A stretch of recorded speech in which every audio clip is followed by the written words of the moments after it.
Here at MTG Card Market. I am Phil Soberman, joined as always by my wonderful co-host. My name is Greg Schaefer, and about 10 seconds ago, that was not the tune that Phil was singing. I was saying something very nice that I think it would be unfair to repeat it to our viewers who don't have context, frankly. Phil always says nice things to me. Yeah, it's true.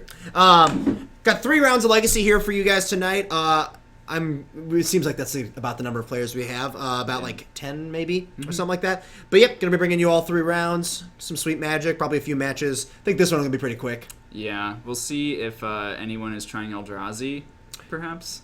I've heard rumblings. I know Chuck wanted to play tonight, but I'm pretty sure his deck was just the modern legal version of it. But I want to see the mud version. Yeah, I bet you a modern version could probably win a match. But oh yeah, just play turn 2 Thought Knot Seer. That could be anything. Yeah. All right, let's take a look at our play area. Got both players shuffling up. We got Simon Cameron on the left, Zeke Spear on the right. Simon playing a more old school zoo deck. Yeah, very low to the ground. Goblin Guide, Curd Ape, Wild Nikadal. Eidolon of the Great Revel in the main deck. It's a nice addition to the deck. Really gives you a plan against combo decks, and gives you like a solid. I mean, it's just a good disruptive threat against like slower decks. Yeah, and he has like a pretty reasonable burn package. I mean, Lightning Bolt and Price of Progress. Chain Lightning as well. At least a few copies of that. Yeah, you want some sorceries because you're playing Tarmogoyf. Mm-hmm. Oh yeah, good point. I forgot he has Tarmogoyf. Yeah, he borrowed mine. Yeah, so he has Greg's Tarmogoyfs in the deck, so if Simon crumples them up mid-game, we know who to blame. They're already very heavily shuffled. Zeke going to be playing Maverick. He's been playing Maverick for a while at this point. Sort of his go-to deck. Mm-hmm. Maverick, honestly, every time Zeke's deck's on camera, Maverick looks great. Yeah, and I think we might see it look great again this time. This matchup seems pretty heavily favored for Zeke. Just having things like, Umezawa's Jitte, Night of the Reliquary just being a huge brick wall for basically all of Simon's creatures, it seems like there's a good chance that Zeke can pull this one out. Yeah. The looks like we got some sort of jelly bean proposition going on here. Yeah, I think we might be seeing a jelly bean playmat being created. I'm pretty sure they're going to spell something out for us. Probably. Probably something very appropriate. I have no idea what that's supposed to be. Is it a dinosaur? It's Stegosaurus? Impossible to say what this really is. Yeah, it's hard to say. We'll see. Or we won't. Yeah, we probably won't. They'll probably eat them before we can. Oh, man. Greg and I both have this, like, very big issue where we eat a lot of candy. Yeah, God, it's terrible. Like, we're adults. Yeah, but we go on Magic tournaments and we stop at a lot of gas stations when we drive. Yeah. And usually the types of food offered at gas stations are candy. Or maybe that's just all that we can see because of our sweet tooths. Yeah, that's almost certainly true. It looks like they're putting math together here? Like 3 plus something? Are they spelling MTG? Okay, that might be what's going on. That does not look like a G. Well, now it does. Could be backwards. This is a G. They're just like, I think they're trying to lay them out in the way that's going to be least revealing. That looks like a G. That looks great. Mm-hmm. I mean, the M is horrible. They missed the colon as well. The T is like looks more like a sideways X because the cross part is too long. Uh-huh. I gotta say, it's a little amateur. Are they going for? I feel like... Oh, they're trying to make it more like a T. There we go. You gotta... Yeah. Fix this M here. It looks like the McDonald's arches. It does. Phil and I are not hungry. The round... I actually don't think the round has started. I think we preeminently... we preemptively started the clock, but... We can restart the clock. Yeah, we'll restart the clock. Instead of watching these two play with candy for, 5 minutes or something like that. Yeah. I'm starting the clock again. Should we you want to bring it up here? So we can be jealous of their candy? Bring one up? No, I mean, they're shuffling. It's okay. Okay. They're actually going to start playing in a second. All right, so I have to assume that the most important card on Zeke's side is going to be Night of the Reliquary. Because it's big. It's really yes, really big. I would think so. Also Stoneforge Mystic. Yeah, Stoneforge Mystic is just the aggro killer. It is. Just like getting Jitte. We have determined Zeke's not playing Batterskull, right? I believe in weeks past we've always seen him play with Jitte and Sword of Fire and Ice. And I've definitely seen sort of Light and Shadow. Is that main deck or sideboard? Though? No clue, but it's always there. It does show up because we've seen him play against Death and Taxes a few times. Yeah. It always looks real good. It does. All right, yeah, they're actually going to be rolling dice. If they manage to play this entire game with these jelly beans here, yeah, they're specifically rolling dice off camera. Yes. Then this will be impressive. I want to see a Knight of the Reliquary crash into these dice. Jelly beans. It's no longer the red zone; it's the jelly zone. Yes, it's our new thing here at MTG Card Market, the jelly zone. Yeah. The bean zone. Hopefully, we never do the jelly zone with jelly donuts because that will be a mess. It's too much. You can't deal with it. Yeah. I mean, similarly, would you want to do it with black beans? That bean zone? Depends if they are already cooked or not. Yeah, I mean, I'll take either. Okay. I'm not afraid. Phil, a big fan of uncooked beans. I'm into it. Simon mulliganed extremely quickly there. I have to assume there was a very obviously unplayable hand. Looks like Zeke is at least thinking about keeping this one. I imagine Simon has to pretty heavily question any hand that doesn't have a removal spell. Or a 1-drop. Yeah. It's also going to be curious to see who's on the play, because Simon on the draw might feel inclined to mulligan more aggressively. I could definitely see that. It seems just really hard for him to keep up if he doesn't have like a turn 1 to cattle. Yeah, I mean, there are definitely ways that Zeke can take this matchup. It just seems like fundamentally, I mean, Simon knows what Zeke is on. Like, there's going to be no doubt, so he's going to mulligan for this matchup. Oof, a lot of lands. That hand, I don't know, 3 lands, right? Yeah, 3 lands, 2 burn spells, and a Goblin Guide. Yeah, that seems like a keep. Immediately sending a land to the bottom. I don't think you can expect anything better out of a 5. Nope. And we're going to start with Goblin Guide. Hitting Zeke for 2. That looks like it was missed if that was a land that was hit or not. Yeah, I'm not sure. Mother of Runes coming down here. Okay.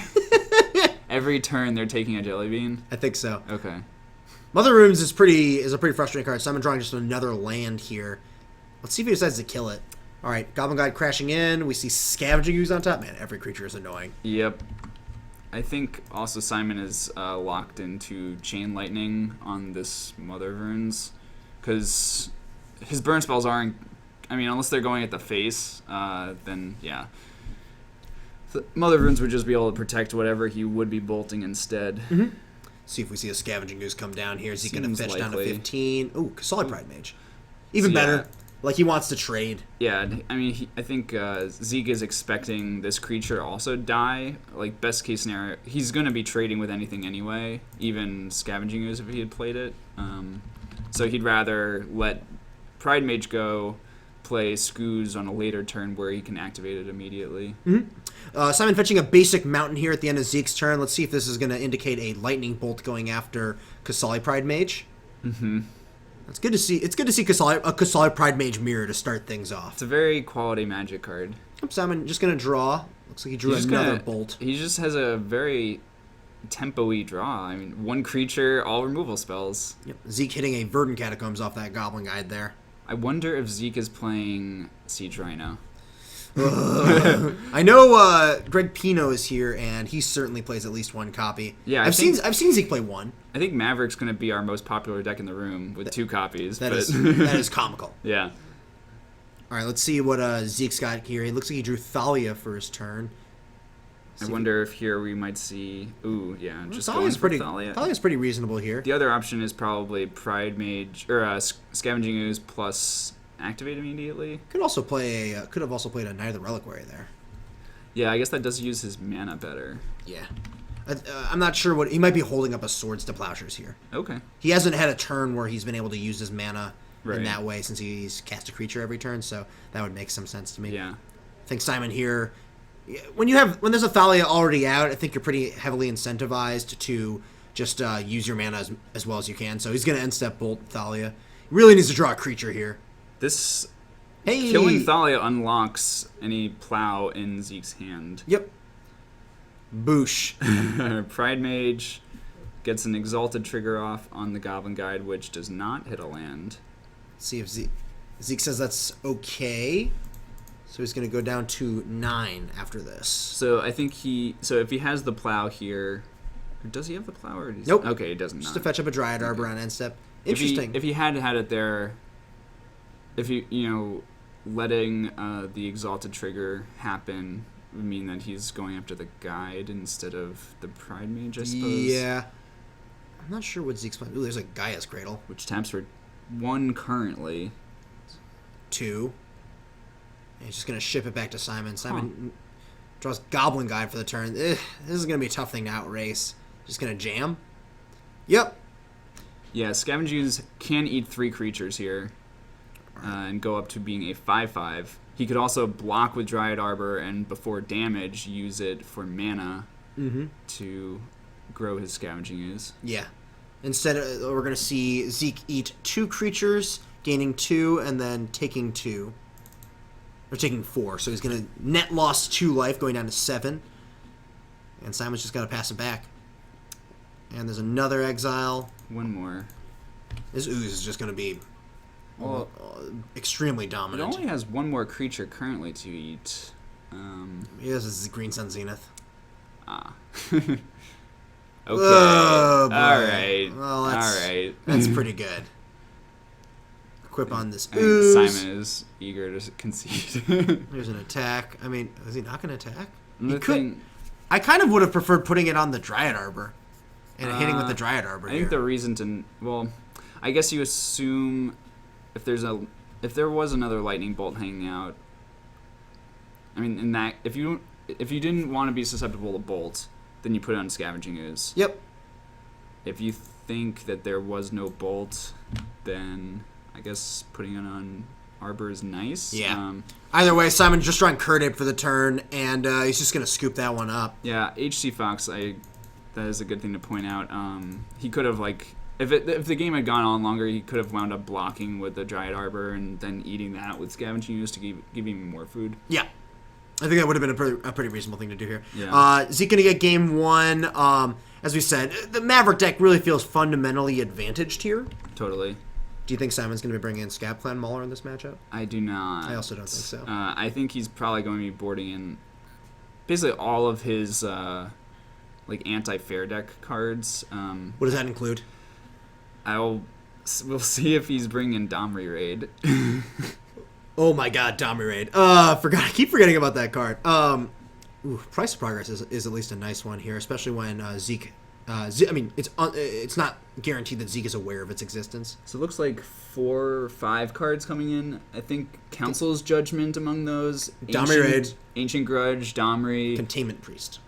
Containment Priest, anti-Green Sun Zenith. Yeah. He's got a lot of anti-Green Sun Zenith stuff. Yeah, Domri Raid is actually coming. It's there in his sideboard. I saw it. There's also 1 copy of Sulfuric Vortex, which I think is pretty great here. Vortex is pretty strong. Yeah. Yeah. Zeke has Kasali Pride Mage, which is a little bit of a downside, but Pride Mage is not good against the rest of your deck though, and it might be coming out. yeah.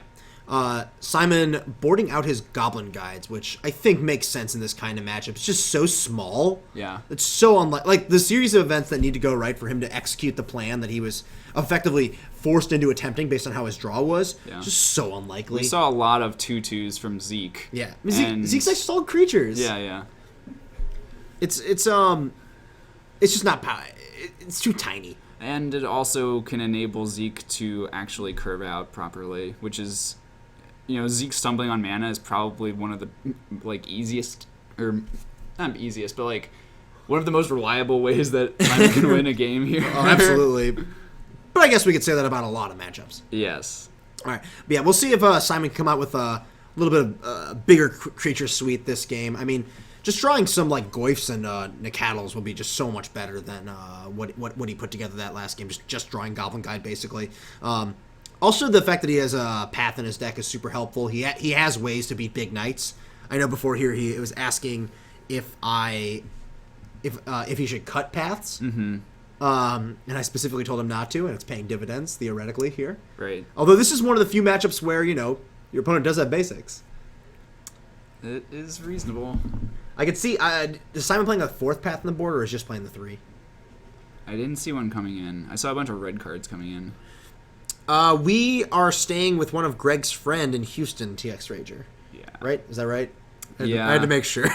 I don't really know the layout of Houston. I think she is somewhere in the city. Great. We have no idea where we're staying. Yeah. Yeah, we got 2 fair decks here. That's what's going on. Legacy is all about green cards, apparently. Green Yeah. cards, but like not even broken green cards. I think there are just a lot of fair decks in the room tonight in general. Yeah, if you count lands as fair. Andrew tends to play the most fair possible version of lands. Yeah. But it's still not really a fair Full deck. control. Yeah. I mean, like, just a slower version. All right, we'll see how these openers are looking here. Simon going to be on the play for this game. Just looking for a hand with, like, what, a couple lands and the cattles?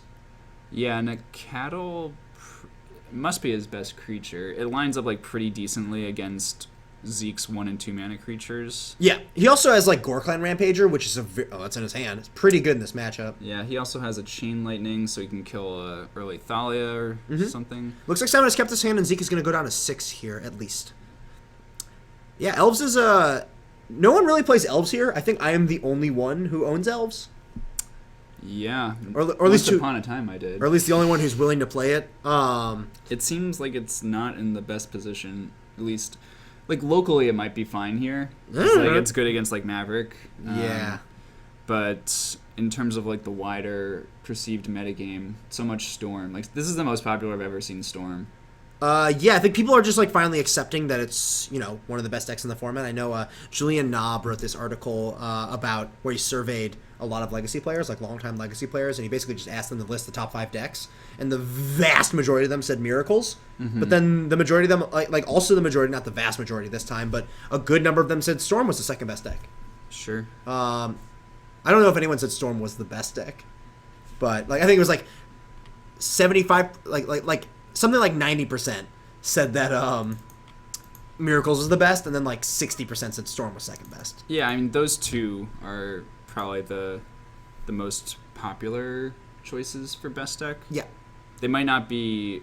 They're probably also some of the most popular decks, period. Yeah. But it's in Legacy, it's not going to be by like huge margins because people just play what they have. Yep. Like the only time that's ever going to be very clear is in like very big tournaments, and there just aren't a ton of big Legacy tournaments in general.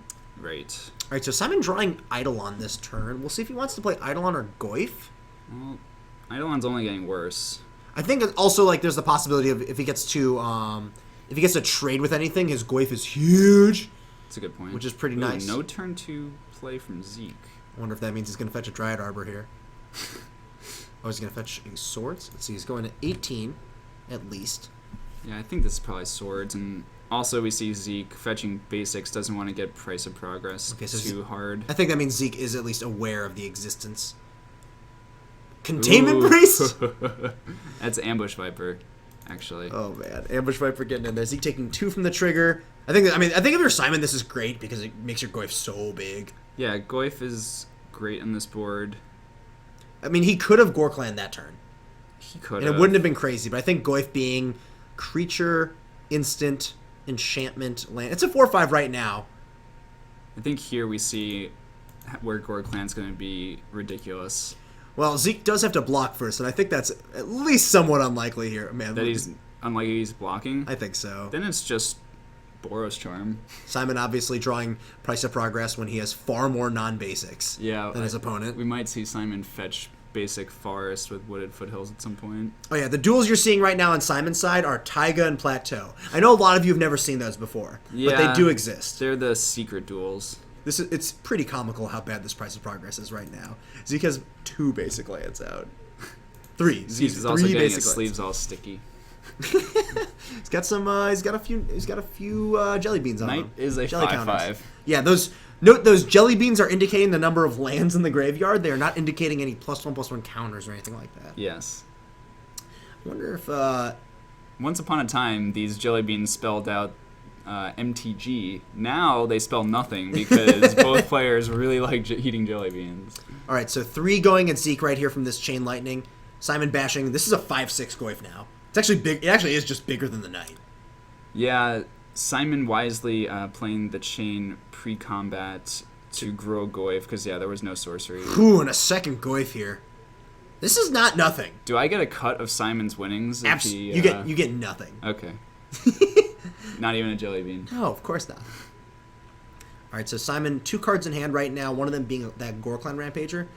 Zeke just passing it back. I think he's just holding up swords to plowshares and going to try and get Simon with a knight here. This is very risky for Simon because of the possibility of a swords. It is. All right, so Dryad Arbor blocking there. Swords going after this Goyf. So now he's free to Gore Clan this one because both the white source is gone. I think Gore Clanning here is very good. Yeah, because you want to get all this damage in. This is a ton. This is 9 damage. It's just lethal? It's just done? I think that wasn't lethal. Wow. That's it. It was a lot of damage. Zeke scooping it up. Goyf getting there. Oh, no, I missed the 5 from the turn before. I'm dumb. Okay. It was lethal. Okay. Sorry, guys. But yeah, that was 100% lethal there. Dismember would have been a blowout. Yeah, that is true. Yeah. Or like there's no green Pongify, right? There is not. Fog. Fog would have been good. Well, I think Simon is boarding out the Sulfuric Vortex here. Oh, no, he's boarding it in. I'm surprised it wasn't already in there. Yeah, I like Vortex. I mean, the one downside is it, like, opens you up to the possibility of just, like, losing to, Your own card. Getting outraced. Well, I mean, that's, like, a possibility. I was going to say more that, you might... Like Zeke is capable of dealing a lot of damage in, like, in like, one turn. Because of Knight of the Reliquary's size. Okay. So... I don't know. It's at least like somewhat tempting to really only want it on the play before he can land a knight. Because he could just like you could play this on turn 3 when there's already a knight in play, and that's like not a great spot to be in. I think Simon was considering. Did he take out Ancient Grudge? No, he was thinking about Price of Progress. Oh, he's taking out an Eidolon on the draw.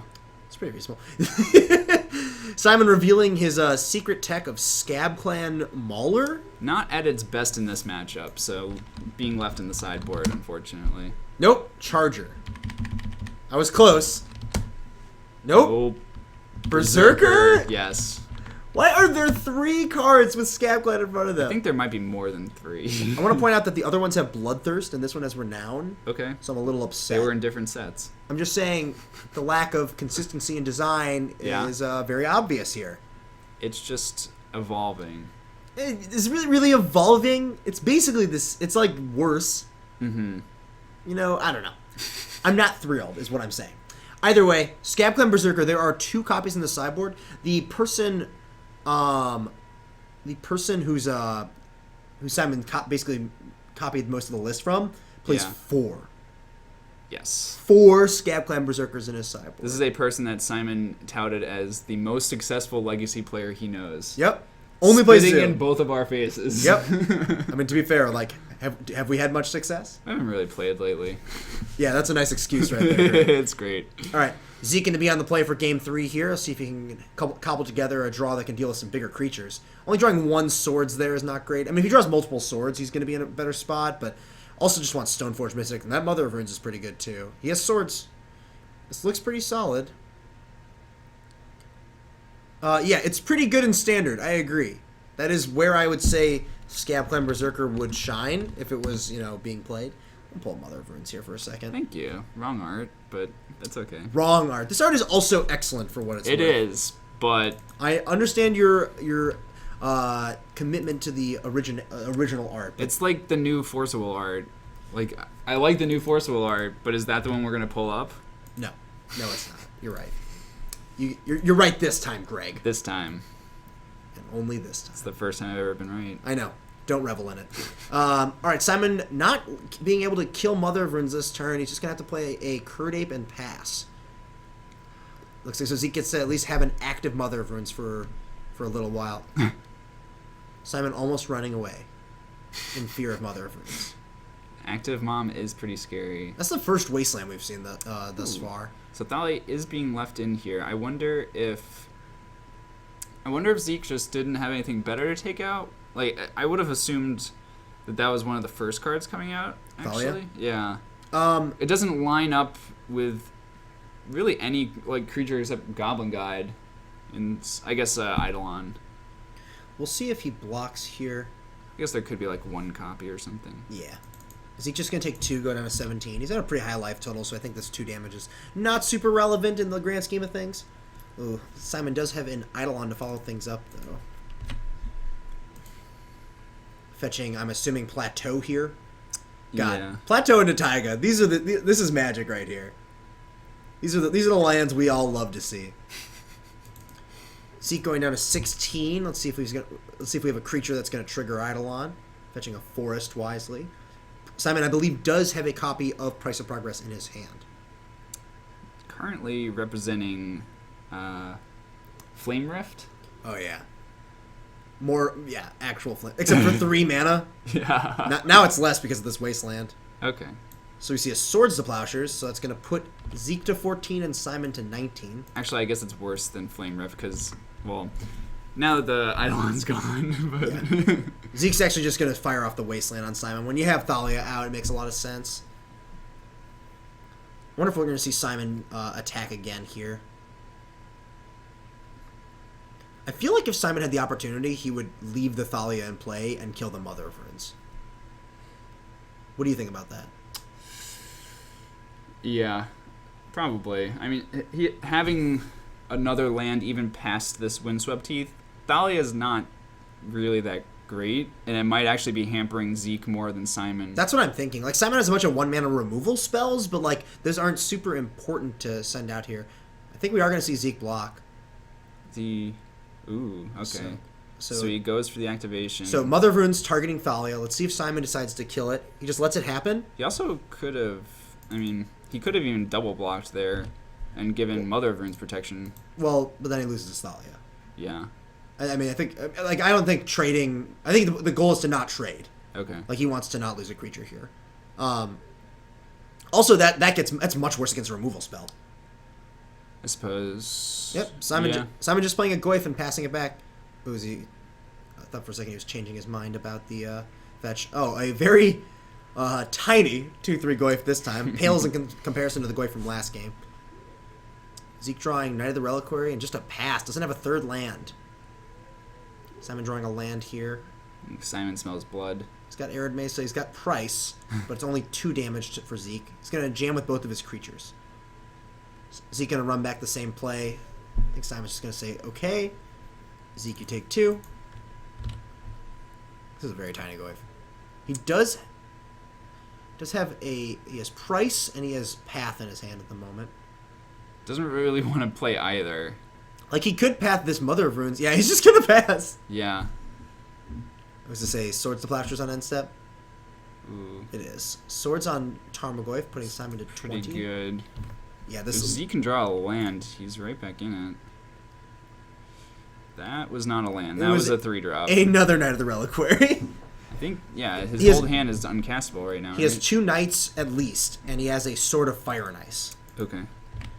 Simon fetching here on Zeke's end step. Simon really wants to draw another creature. I'd love to see what land Simon gets. I bet it's going to be another... It's a basic mountain. Yeah, we were... Guess what we have in our hand? Yeah, these are the only 2 basics in Simon's deck. I mean,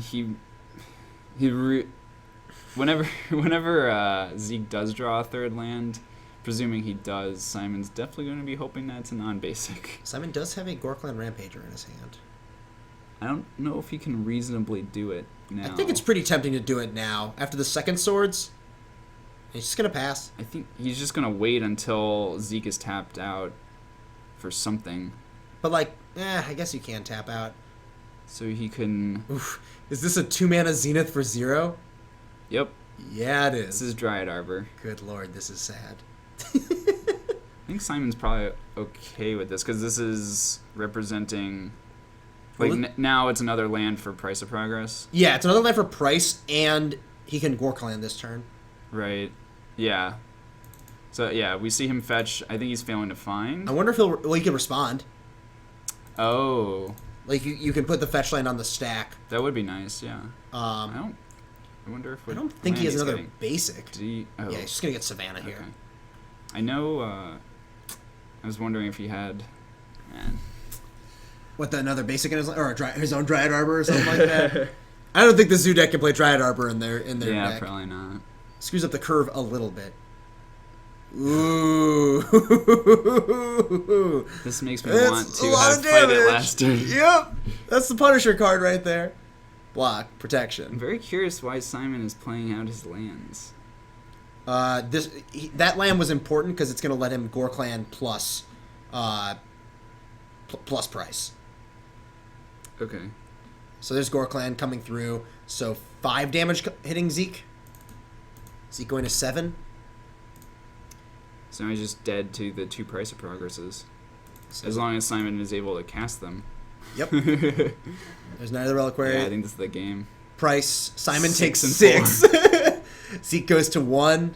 Yep. And Simon's going to reveal the other price, and that's it. Price of Progress is going to be the card that takes things down. Jeez. Simon winning in 3 games there. Man, look good. Yeah. Price of Progress. Powerful Magic card. Very good, I don't know.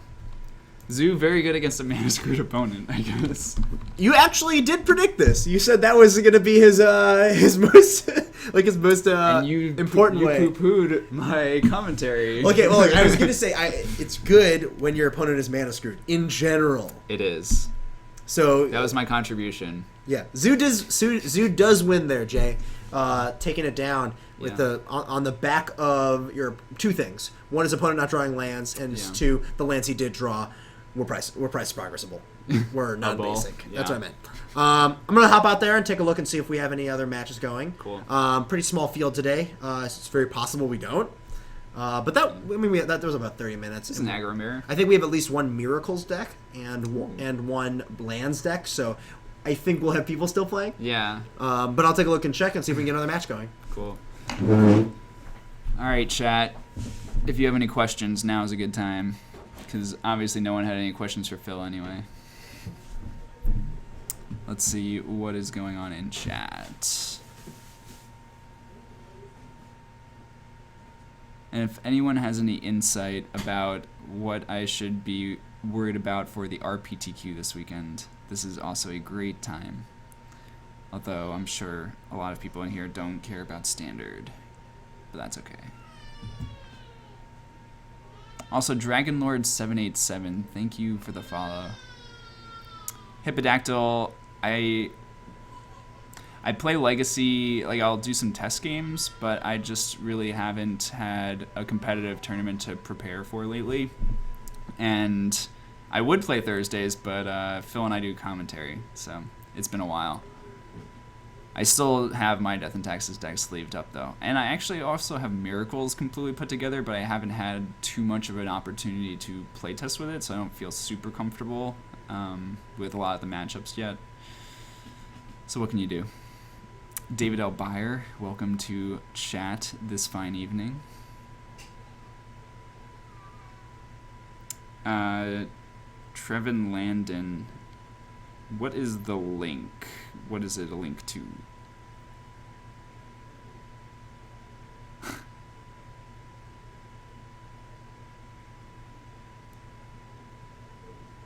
Hippodactyl, how is Standard any good? Well, I've been playing Rally for a few months, and I don't know, I like playing synergistic creature decks in any format, and that is also, playing Standard is basically the most popular way to qualify for the Pro Tour, which is still mine and Phil's main goal in Magic, so that is why we play a lot of Standard.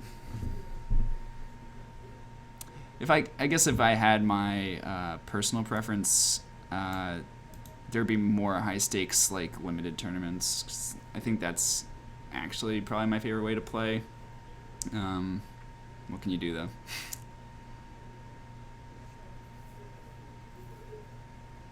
Gibbus's top 3 cards they most want to see in EMA is Sensei's Divine Top, Infernal Tutor, and Cabal Therapy. Those are 3 good ones. Yeah, I think Top could definitely use a reprint. Those like all the cards that are like uncommons that are just like, you know, $20 to $40. It's so unnecessary. It just drives up the price of so many Legacy decks way higher than it has to be. What are we talking about? We're talking about how bad the reserve list is? Reprints. Hi, I'm here to tell you that the reserve list is terrible and Yeah. was one of the worst things that's ever happened to Magic. Well, at the time that they did it, Nope, you it was could still argue stupid. that it was Nope. the thing that saved the game. Nope. No? You've seen that alternate reality where they didn't do it and everything's better? Yeah, see, here's the thing. Richard Garfield was so sad when someone told him that Black Lotus was worth over $1,000 because that's not a sign of value. Like, the game is good when the game is good. The cards having value is not good. Is not like a valuable characteristic to him, and to me either. Here's the thing: would stores be able to exist if cards weren't this expensive? I don't know. I don't like thinking about it. I mean, would they all be free, or essentially free? You mean like then they can? Like, it would be different if there was like if it was like versus where it's you like, just buy all the box. cards. You have all the cards or something like that. Like maybe that would be unfortunate. That would certainly destroy the second, eliminate it and be gone. There'd be no secondary market ever again. Yes. But which creates a lot of jobs. Just saying. Yeah, that's good. I mean, it's a good thing. There are good things. If you want America to be profitable, you want more jobs. Thank you. Yeah, this is right. Greg Schaefer, the Donald Trump of Magic, right here, trying to make Magic great again. We need more jobs. Yeah, we need. You're doing a lot of good. We need things. to put America to work. Sounds like a little aggressive. I'm just saying. All right, we do have a match. We're done with you talking. Playing on the left is Tim Coletti. He is playing Ad Nauseam. I don't actually know. They're going to game 2. I'm not certain. We'll see who plays who first. won game 1. I would.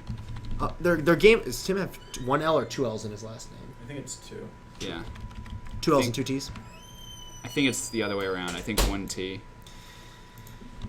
I think. Give me a second. We'll check this real quick. Nope. 2 of each. Okay. Nailed it. And Andrew Bowman's going to be on the right. Tim is playing Storm. Just a normal, ant version, what have you. Ad Nauseam Tendrils. And Andrew's playing Control Lands, which is a 4-color lands deck. I don't know if there's another name for it, but that's the name I tend to give it. It seems like a fine name. And we'll see who is on the play here. Ooh, Tim's hand looks pretty nice. Don't know if he has much mana, but he has Ad Nauseam in it. He has at least an LED and an Infernal Tutor. Is that a fetch land in the back? Looks to be, yes. He has a Swamp. Swamp is great. Basics are real good here. Yeah. Andrew, I think, has a couple copies of Thalia in his hand, though, and that's a nightmare. There has been a lot of Storm for a while now, local, like at the store on Thursday nights. So, and Bowman shows up a lot, so it doesn't really surprise me that he's going to have some Haymakery cards. really dedicated hate. I mean, the lands decks tend to always have stuff like Chalice of the Void, Thorn of Amethyst, Sphere of Resistance type effects. Yeah. Sphere is the one you go for first. Maybe even Trinisphere. But yeah, in Thalia is a particularly hateful one. I know Andrew definitely plays like 4 Dark Confidant in his sideboard. Sure. That he pretty aggressively sideboards in. But yeah, Thalia is a absolute beating. I don't know if Tim's gonna be. I don't know if Tim was prepared for this. It's very unexpected coming out of lands. I mean, I guess you do want like the sideboard cards you're bringing in from the Storm side are typically like Abrupt Decay effects, right? Or bounce. Chain of effects. Vapor is like Yeah. the best card. Like the discard spells are very poor. Okay. Like Abrupt Decay can be good, but it's very expensive. Like you're not excited to bring it in. You generally have to. Chain of Vapor is, I think, the best sideboard card a lot of times. Because usually you're just trying to beat one Piece. It's like bounce one piece of interaction, or in the worst possible case, bounce a Meryl Age. Done both. But Did you win the game that you bounced the Merit Lage? I'm pretty sure I did. Okay.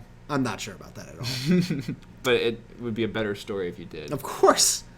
All right, Andrew. I don't think he has much other action besides this Thalia here. He's got Dark Depths. I can certainly see him keeping a hand purely on the back of turn 1 Thalia. I agree. That's honestly, close to enough. The one downside here is it makes Loam much more expensive. It does. I did see that Tim did leave in, I believe, at least some copies of Duress. I tend to board as many copies of Duress out as I can. That's one thing. Like, even though, like, the downside against lands when you're boarding in Abrupt Decay is that you're boarding in a 2-mana spell that's likely 3 mana because of Sphere of Resistance type effects. And this is a Wasteland Port deck you're doing it against. Right. So you're making yourself very vulnerable by going ahead with it. Is there a basic mountain there? In Tim's deck? Yeah, that card on the bottom? Yep. Yeah, Basic Mountain. I have not seen Basic Mountain in Storm before. It is possible Tim is playing Burning Wish in his deck. Yeah. That would be one possibility to me, but I've never put Basic Mountain in my deck before. Is he playing Rite of Flame, maybe? Usually if you're playing Rite of Flame, that means you're playing like a TPS, like a Yeah. or a TEPS deck, Perfect Storm deck, or the Epic Storm, whatever, TES. Yeah. And you don't even play you can barely play one basic in that deck. I think I also saw a copy of Dark Petition in his hand. I like Dark Petition.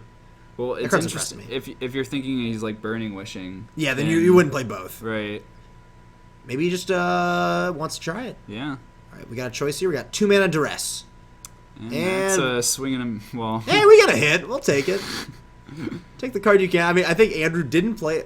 I'm actually a little confused why Andrew didn't play. I guess he just. Didn't Oh play no, Mox cost Diamond. 1 mana. Never mind. I'm crazy. I mean, you could have played it. Yeah, but it's worse than a land at this point, I think. Sure. Oh, and that is a ridiculously good draw. Although that costs 3 mana. Yeah. He has to go out. He has to pay a mana for that. go. I got it. Go quick. Go quick. Go quick. It's always fun when you have to correct a game state. All right, there's the Taiga to pay for Chalice. David Byer wants to know how many Dark Petitions you run, Phil. 1. There you heard it. I like 1. From the best Storm player in this room. This room, by the way, has 2 players, and he is right. I think it's 1 or 2. Like I like the second Past in Flames more. Is that the choice? Yeah, generally. Okay. Can't really play both. Drawing Past in Flames has seemed really good. I love drawing Past in Flames. It's so good. Past in Flames is delightful. Mm-hmm. Third basic here. Yeah, Island I definitely expected here. Yeah, just really doesn't want to get wastelanded. The spells I've been playing in Storm are 2 Past in the big spells are like 2 Past in Flames, 1 Dark Petition, 1 Ad Nauseam, 1, and then obviously the Tendrils. I think the flex slots are like a top and a preordain. Yeah. 7 discard. For everyone who's 14 concerned lands. about the rising prices of dual lands, Ugh. I would maybe direct you towards playing Death and Taxes. Oh yeah, because is Mission Import on the reserve list? It's not, right? I don't believe it is. I bet that deck's gonna be way cheaper. Well, maybe, right? Like it's very, very. It's not necessarily. Wasteland at rare. I mean, I'm just saying, like, it's not a guarantee that these cards are gonna get much cheaper. Because the scarcity. Of Yeah, that it's product. a $10 a pack. Like Yeah, I don't yeah. know. That's I don't, fair. I don't know how much how much good this set's really gonna do. I like the idea of it, but I don't know. I'm just not in. I don't know how much it's gonna help. Maybe it can just like make you feel better about like paying for product. Like at least you get to like play with the cards in a limited format. Is Caracas on the reserved list? I think it is. Great. Yeah, that one's gonna hurt. You run 3 Caracas in the deck, Phonics. Not 4. That'd be crazy. I also don't know how much Caracas spiked. I think it also had been trending down for a while. Ports though are from masks, right? Mercadian masks. Yes. Reserve list had already completed at that point, right? I believe it was so. just an Urza's block. All right. We'll see what Tim's got going here. He's got to do this through a Chalice and a Thalia, so there's a lot of things to fight through at this moment. Like, he has Infernal Tutor, he has Therapy, Dark Petition, and Ad Nauseam. He's 2 mana away from Ad Nauseam, so that's not realistic yet. So there's a Bloodstained Mire.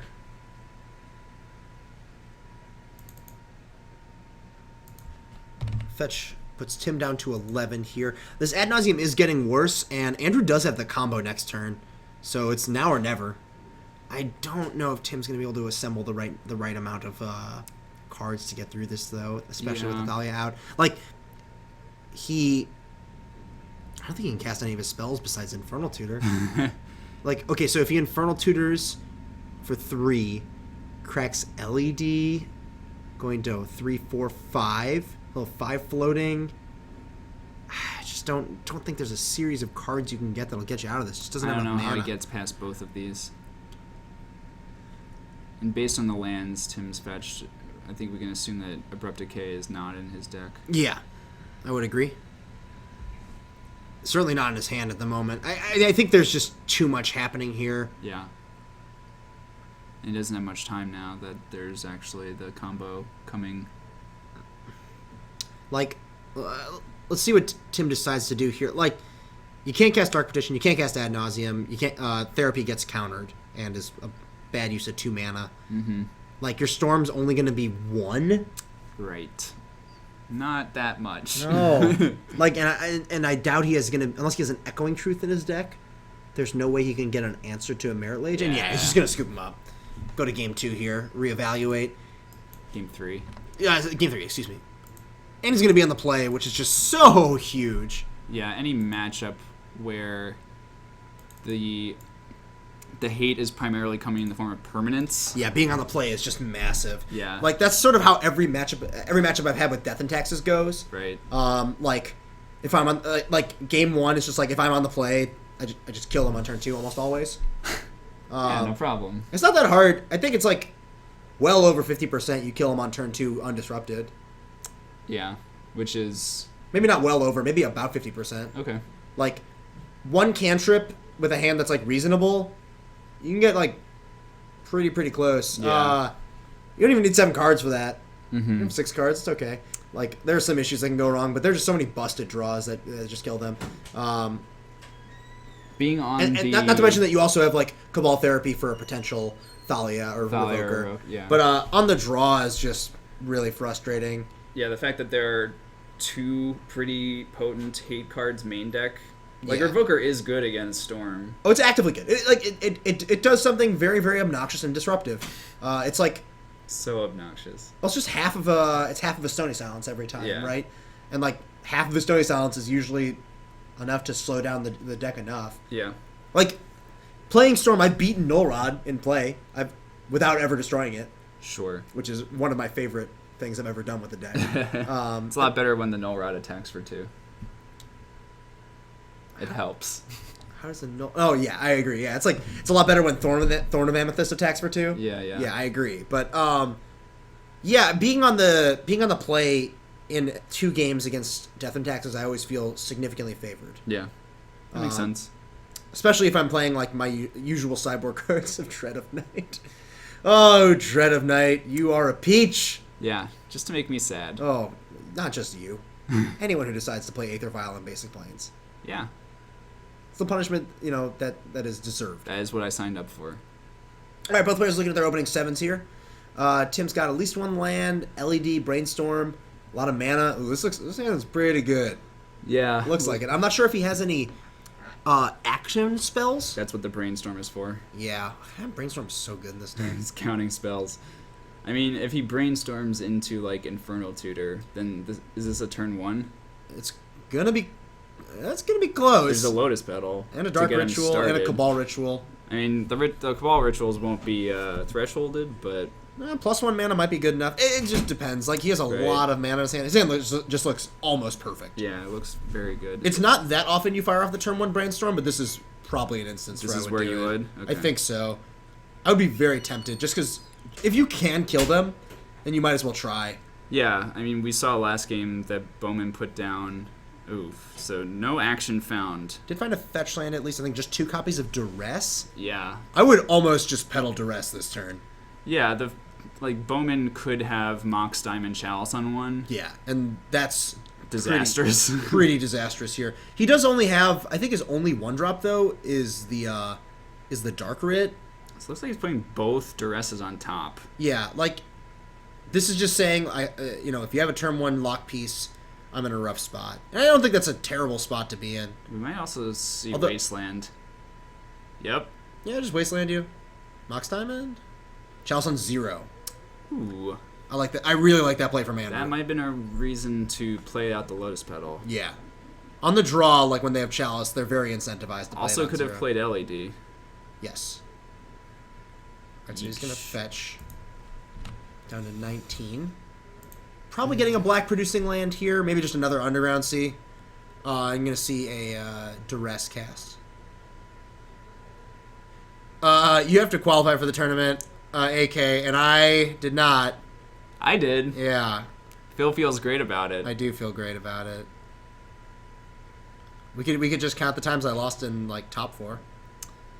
I've done that. Yeah. Actually, it's usually been top 8. Yeah, I know. Yeah, you usually just, like, make top 8 and immediately lose. Yes. I'm the one who makes us stay longer. Yeah. I think I lost in top 4 once. But every other time, I've either lost in the quarterfinals or come in first. For me, it's losing top 4 or the finals. Cool. It's not cool. Good job. It's not good at all. Have you lost the finals of one yet? Yeah, That sounds horrific. it's just a miserable experience. Losing the finals of a 30-player tournament. A little confused that, it feels very... No, this one was like a 50-something person tournament. Oh, God. It was the one I lost to the cheater. Oh, cool. Which one? Spec. Oh, nice. Yeah. That must have felt great. It was. I didn't get a turn in game 3. Tim... Ooh, just Bajuka Bog you for Andrew. A little curious that Tim didn't fetch a Black Source there to Duress. I think you want to, like, get that out of there as soon as possible. Try and Duress Andrew, see if he has any relevant spells. Specifically a second Chalice. You know he doesn't have Mox Diamond at this point, but maybe he has like, a actual Thorn of Amethyst. Mox Diamond also wouldn't be castable. Not successfully castable. Oh, good point. Yeah. Ooh, Andrew drew one of his best cards right there, Rishadan Port. Port is a nice one. Yeah, now this is really rough for Tim. Tim drawing for the turn. Does he find the land? I think he did. I think that's a Misty? Maybe Nope. it's not. Oh, it's a Cabal Therapy. Oh, perfect. Alternate art tricking me, as always. All right, we'll see if Andrew's got anything else here. Just Tularia West and a pass. Poor Tim on his upkeep. Tim draws.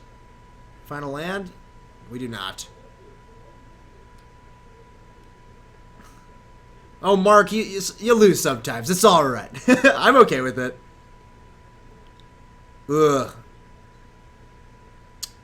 What we got here? We got a Dark Confidant and Port You with a Thespian stage coming down. So now we're drawing live to any Dark Depths that just wins the game on the spot. What is that altered to? I'm not sure. If anyone in the chat can tell us what that Dark Confidant is altered to look like, I am curious. All right, we hit Exploration off of the Dark Confidant trigger here.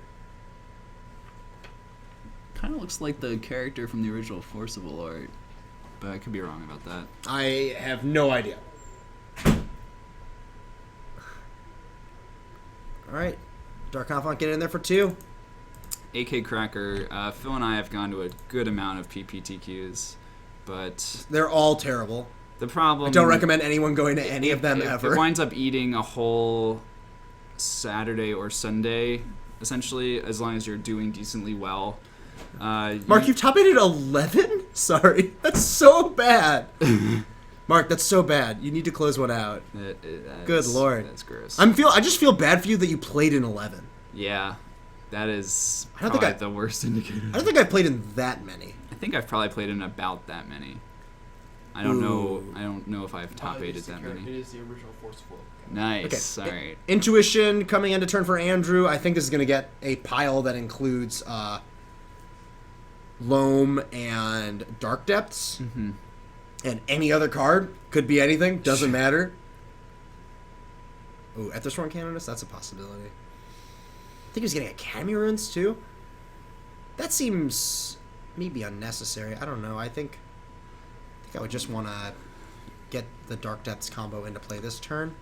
I think he's going for Academy Runes and Ethersworn Canonist here. Yeah, I mean, Academy Runes lets you... What does it really do, actually? Gets back this. It makes sure that he's getting this Canonist next turn. Okay. Not for sure. Okay, so the reason I don't like this is because this is in not this next turn, but the turn after you get Canonist in play. Mm-hmm. If instead he had gotten Dark Depths, he gets to dredge Loam, or get it back. It doesn't matter. It gets put in his hand. Cast Loam, play Depths, and then he has the kill next turn. So I think this is I actually think it's just a slower plan than what he's put together here. He wants to be sure to keep porting, it seems like, the way he's laid out his mana. Yeah. All right, so Loam getting dredged, flipping Exploration, Tranquil Thicket, and Misty Rainforest. Drawing Verdant Catacombs off of the Dark Confidant, or putting that in his hand, I should say. Yeah. So Ghost Quarter your island. Oh. Tim searching, presumably for a swamp? I mean, if Andrew doesn't port this turn, I assume Andrew will port this turn. Yeah. Do you think he's just going to Ghost Quarter him again? Maybe. He knows there's a mountain, though. Yeah, but that's not a swamp. Correct. Swamp is much better than mountain. Yeah. Mountain is beatable. Yeah, Gibbous Regionals had very, very poor EV. And ours wasn't even the worst.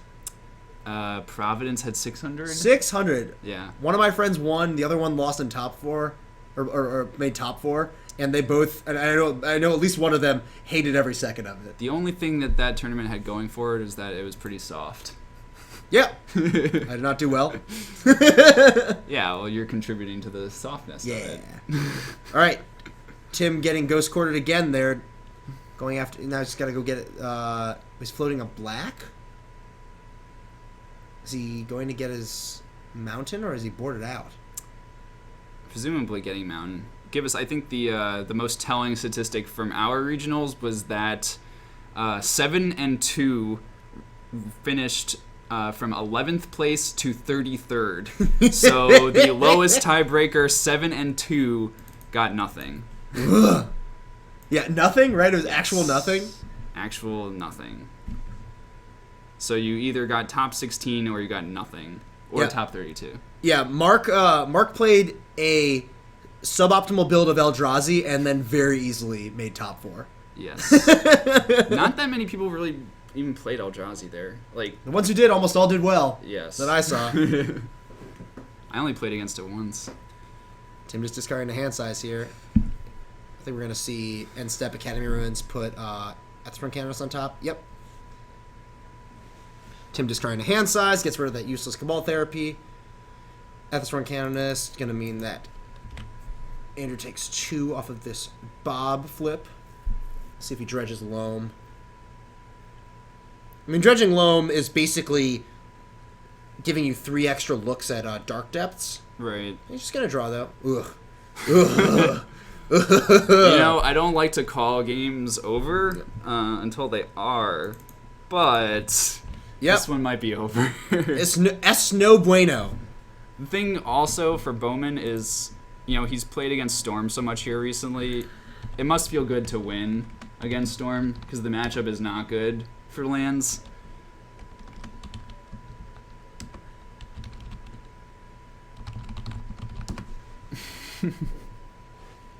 Hippodactyl, I believe. Hippodactyl, I sent you this extremely useful link that I've used because I never know how the new rotation works, but it's very, very helpful for figuring out what is this. Yeah, sorry, I could just send you the whole chat, but there's a website called what'sinstandard.com, and it's the only way I know what's going on here. Man, Tim's deck's just refusing to yield land.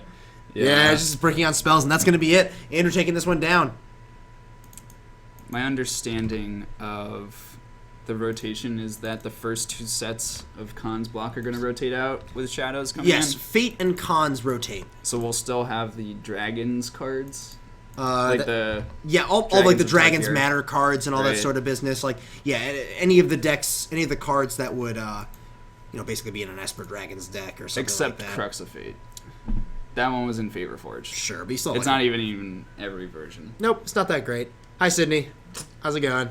So we got that's it for round 1. Good job. Good job for all of us. Got round 2 queued up, hopefully soon. Yeah. I think that was our last match going. Saw 2 very different matchups. Yeah. I got a pretty good survey of what everyone is playing out there. I saw Grixis Delver, Shardless Bug, Infect, there are 2 Maverick decks. Yeah. Zoo, Miracles, some other deck that I can't remember. Sure. Whatever. Oh, I can't remember. Oh, Jeskai Stoneblade. Okay. Brandon. Yeah. So a good variation decks. I kind of want to see Dan's deck. I want to see Grixis Delver. I like that deck. It's good. It's always pretty. I always like watching it. It's just like I think it's the best Delver deck. Like that or like the 4-color Delver. Yeah. Well, it functions very, very similarly, right? Yes, the 4-color Delver deck is basically just a greedier version of it. Yeah, you just have actual green cards. Yeah, you play like Abrupt Decay. Yeah. I don't know if I think you might also play Goyf. Some do. I think some don't. Like, you would have to cut Pyromancer, right? Right. Yeah, I can't really remember what it is. Geophonish, no Deathblade, but we do have Jeskai Stoneblade. Yeah, just normal Jeskai Stoneblade. We have like 3 Stoneforge Mystics decks here tonight. That's high. I mean, like, if you count Maverick. Maverick is not the full-on. Okay, so we'll add the Maverick decks together, and you probably have a playset of Stoneforge Mystics. So Yeah. together we have 2 Stoneforge Mystic decks. And no Batter Skulls in those. Nope.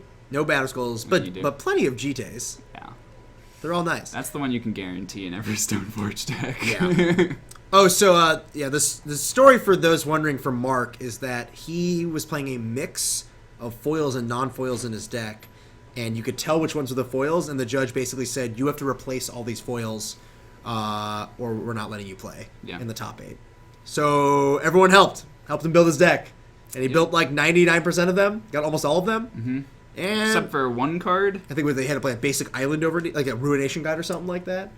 It was either I must have been Ruination. Yeah. Yeah. And then he won his top 8 match. Yeah. Unfortunately lost the quarterfinals, but it was the semifinals, but still pretty awesome. Yeah. Do we have a round? Who is Dan playing? Dan Johnson. Yeah. Big one. He's He's going to be either playing John Lottis, Bowman, obviously, or Simon. Simon. Whoever's not playing Andrew between John and Daniel. We've already seen Lance. I think we've seen enough. Yeah. With no offense there. Also, very commonly, Lance is like, there's a good chance that match will still be going on. Yeah, exactly. We'll just go over to it when our feature match, our primary feature match. It usually ends. behooves you to put the faster decks on first. Yeah, which we did. It's funny. I went out there and Simon and Zeke's match was actually the only one that had finished. Yeah. Which was pretty surprising. Because like usually, I don't know. People tend to play like reasonably fast here. Yeah. But yeah, we only have like one very slow deck here. We have 2 very slow decks here. Right? Yeah, Miracles and the Lands deck. But like the Miracles version did have Monastery Mentor in it. Simon. It's Simon. Okay. All right, more Zoo. I'm fine with that. More Zoo. We haven't seen Zoo in like forever. I'm a fan of Kurt Abe. I think people just want to see more Taiga in their lives. Yeah. Hippodactyl, so I would actually say that it's not very weird that the judge is allowed to make that call in that situation, because they're allowed to make almost any call, because whatever they say goes if they're the head judge. Yep. But, yeah, I mean, looking at Mark's cards, I'm not saying that Mark is like at fault at all. Like, he's playing like real Magic cards. You know, it's not like he's playing a bunch of like fake cards. Yeah, and like and there was like a lot of several different cards that were foil. Yeah, like different kinds of foiling processes, and it's really what angers me about it is just like Wizards continues to print these cards and make them legal, but they're basically just like selling people marked cards. Yeah, I have a very, very, very strict no foils in competitive tournaments rule. Yeah, except when borrowing cards, and then you'll take whatever you can get. No. No. I'll borrow if the entire deck is foil. That's the thing. Like, if the whole deck is foil, it doesn't matter. Unless you have different foiling processes, because FTV cards are usually actually just curled in half. Yeah, but those cards are like, I was going to say something very disgusting about what I wouldn't do with those cards, but it involves the bathroom. Okay. I hate From the Vault foiling cards. They're just so gross. Yeah. Like, yeah, those, but I mean, like, an entire, like, pack foil deck or something like that. Right. Like, it's all the same. Sure. But, again, you're right. You're still running a risk. Like, you don't need risk. Just don't play foils. Yeah, they're also cheaper. Yeah. Ben foils are the worst. Yeah, I mean, so Phil and I helped Mark unsleeve his deck, and I agree with the head judge. Yeah. There was, I don't know, it was just pretty obvious. It's fine. It's fine. Because it's just, yeah, exactly. Sydney's a perfect example because all of his foils are the pack foil. Yes. Like, and the entire deck is foil. Yes, including Rishenport. Good luck. Look, man. Yeah, and even when what's unfortunate is like the From the Vault stuff that like makes it so that even if it's double sleeved, it's just not good enough. Mm-hmm. It's so bad. All right. Anyways, got our match going for you guys. We got Simon on the. I wonder if Simon's gonna be on the play here. That'd be pretty great for him if it is. This matchup seems pretty tough for Delver. I agree. I mean, Simon's more threat dense, He doesn't have to waste time with cards like Ponder, Gataxian Probe. Brainstorm is still just great. Yeah, but Simon also has some cards that punish that, like Eidolon the Great Revel, Thalia out of the sideboard. Both players looks like they're shipping back their openers. Going to go take a look at some better sixes. is a pretty good matchup for Price of Progress as well.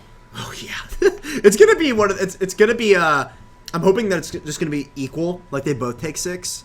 But I assume if that's happening, then Dan is just dead. All right, but yeah, both players are gonna see if we can find some more playable 6-card hands here. I think that like the Grixis deck has a couple of very powerful threats in like Gurmag Angler and Pyromancer. But those can get outclassed, and man, is Gorkland Rampager good against Pyromancer tokens. Yeah, I agree. And not to mention, Simon has Path to Exile on his deck, which is just better than Swords to Plowshares. Yep. Strictly better. Like, come on. That's not fair. Yeah, it's pretty fair. It's like Dispatch with Metalcraft. Dan let it be strictly better. Yeah, by Dan not shows. playing- Dan should have played around it by playing basics in his Delver deck. Yeah. It's unfortunate. All right, both players look at their 6-card hands. See at least a couple Force of Wills in Dan's hand. Not ideal. I don't know if he has any lands, though. I don't think he has a land. Looks like Simon is ready to keep his 6, though. Hippodactyl, I would really recommend not foiling out your lands. Yep. Specifically because that is like one of the sketchier things you can do is like just if it's just your lands. if it's just your lands, because then I mean that's like grounds for people like for judges like immediately going after you in like bigger tournaments. I don't know. Like these are, I want to say these are all things that I when I talk about it, I'm talking about like large size tournaments. Right. Like Think tournaments like higher SCG Opens, competitive REL tournaments. Yeah. Even RPTQs. Yeah. Oh, limited in particular, never play with foil lands. Yes. Ever. Except obviously like even like unless you like open an expedition, but like do not play with foil lands, like cuz it's going to be like the only foils in your deck and it is extremely sketchy. Your opponent like it'll just give your opponent grounds for to call a judge. Yes. I very passionately would argue against playing foil lands in any limited. Yeah. I stopped. I mean, I never even had a judge talk to me about it, but I stopped using my foil planes in my Death and Taxes deck because it's too sketchy. Yeah. In Standard, you should play Rally, or you should play a deck that beats Rally. There aren't many decks that beat Rally, so I would recommend playing Rally. Or just play like Bant Collected Company or something. I don't know. I don't know if that deck's good against Rally. I also don't know if that deck's good against Rally. It might just be whoever draws Collected Company. They have flyers. They do have flyers. And they can beat. They have a better beatdown plan. I guess so. All right. Anyways, we have a game that started. We do. Dan has kept his mulligan to 5. Again, Hippodactyl. I want to point out that this is like when I speak about these things in generalities, I'm specifically talking about larger tournaments. Yeah. Like, because that's where like higher REL tournaments is what I say. Like, I would never want to go to like a Grand Prix, like a limited Grand Prix, and have foil lands in my deck. Sure. All right. So Dan probing Simon here. We see double Eidolon, Goblin Guide, Gaddock Teague. Well, Gaddock Teague's not coming down on turn 2, likely, but this hand's pretty great. It's totally. Yeah, it's great. This is pretty scary, I think, if you're Dan seeing this. So we have to assume main deck does not have Cabal Therapy, I think. I don't believe so. Eidolon is just so punishing. Yeah, it's real good. It's real annoying. I mean, Dan could have Daze. Daze is great, but that's about it. I am playing Rally in Standard at the moment. You Color played Rally. it in one tournament. I would play, but if I were playing in a tournament this weekend, I'd probably just play it again. I see. It's really good. We did play the Mirror for about 3 hours on one day. Oh man, that was the stuff of nightmares. It was great. Phil did me a big solid. He did. I lost a bunch too. I did too. I think we were close to 50-50. I mean, it should be. Yeah. All right, Goblin Guide resolving, getting in there, revealing Deathrite Shaman on top of his deck. Ah, yes, the Volcanic Island Deathrite Shaman deck. If it wasn't close to 50-50, then one of us would have felt bad. Of course. Oh, and Dan drawing the perfect land, Wasteland. Attack for 2 from Dan here. We have a Bolt. Another Deathrite, of course. I wonder where this Arid Mesa is going. assuming that Simon has not drawn another land. So there was a bold before damage there. My mistake. From Dan. Simon fetching likely post combat. Likely a Taiga? Taiga. Yeah. He's deciding which Eidolon to play. Does it get dazed? That would be very good right here, because he would be able to daze, and then next turn he can wasteland the Taiga and hope that Simon hasn't drawn another land. Yeah, it wouldn't be too bad, but you know he's breaking. He is gonna wasteland. Yeah. Okay. He's just doing it in Simon's upkeep. Kurt, 1 mana, 1/1. That is a powerful draw right there. Another wasteland. Great. Yeah. I believe the only other basic in Simon's deck is a basic forest. So he wouldn't be able to cast Eidolon. Yeah, so Simon's put in an awkward spot here of wanting to get forest to play around wasteland, but he also would like to cast Eidolon. He has Goyf and Price of Progress in hand. I think he's getting forest. You think so? Price of Progress? He's Goyf. Yeah, he has Goyf in hand. Yeah, I could see getting forest here is completely reasonable. Of course, if there's another daze, things gets pretty awkward. Yeah, what can you do? Yeah. You live and you learn. Worst case scenario, I think you just deal with it if he's got the other days. I think Goyf. He has 2 Deathrite Shamans in his hand. This is a large Tarmogoyf because of Eidolon being in the graveyard. Yep, 5/6. Good lord, does Dan draw a land? That is bigger than Gurmag Angler. Dan draws another volcanic island. One of Dan's volcanic islands is very pretty. It's unlimited. That's what it looks like. Dan going to 5 here after this bash from 7. Oh no, he's going to 6. I'm dumb. Does Dan have a play? Do a play? Nope, we're going to game 2. Yep, Dan just never drawing non-blue and red mana there. Blue red or wingding mana. We saw him cast what? He cast at least 1 cantrip there, right? Cast Ponder and Shuffled. Okay. And Simon cast several creatures and did things with his lands, including a 2 mana 5/6. Yeah. Any case, Simon going to be on the draw for game 2 after taking that one down. Let's see what he wants to board in. He's looking. The Scab Clan Chargers. Berserkers. Berserker. Get it right. Oh, I was wrong. Scab Clan Charger actually has Blood Rush, not Bloodthirst. Thank you. They have 3 different keyword abilities. Well, that's why they're in the clan. They're sharing. What? How does that make sense at all? They all come together. Scab Clan Berserker coming out of the sideboard. Mm-hmm. The Berserker Barrage. The most powerful card in Simon's sideboard. We know that there are 2 copies of this card in Simon's sideboard. Simon's. So we mentioned. Oh, good Lord, give us. We mentioned that Simon's friend, who has played this deck extensively, is playing 4. Simon's only playing 2. But his claim was that it was, quote, unbeatable. That is the word that was used. I really wonder if this friend of Simon's is real, or if it's just like what a voice in one of Simon's dreams told him. A vision from elsewhere. Maybe a character in one of his books. Oh yeah, definitely. This all makes sense to me.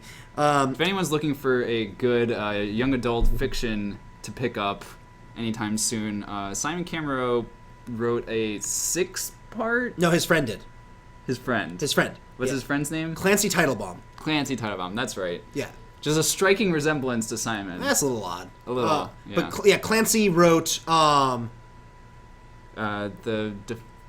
Queens of Cyberspace. Queens, that's it. So Queens of Cyberspace. Young adult novel. So I don't know if that's necessarily the demographic we're dealing with here. I know Clancy's also has a second series brainstorming right now. It's in the old noggin. Sort of. It's not come out of the noggin yet.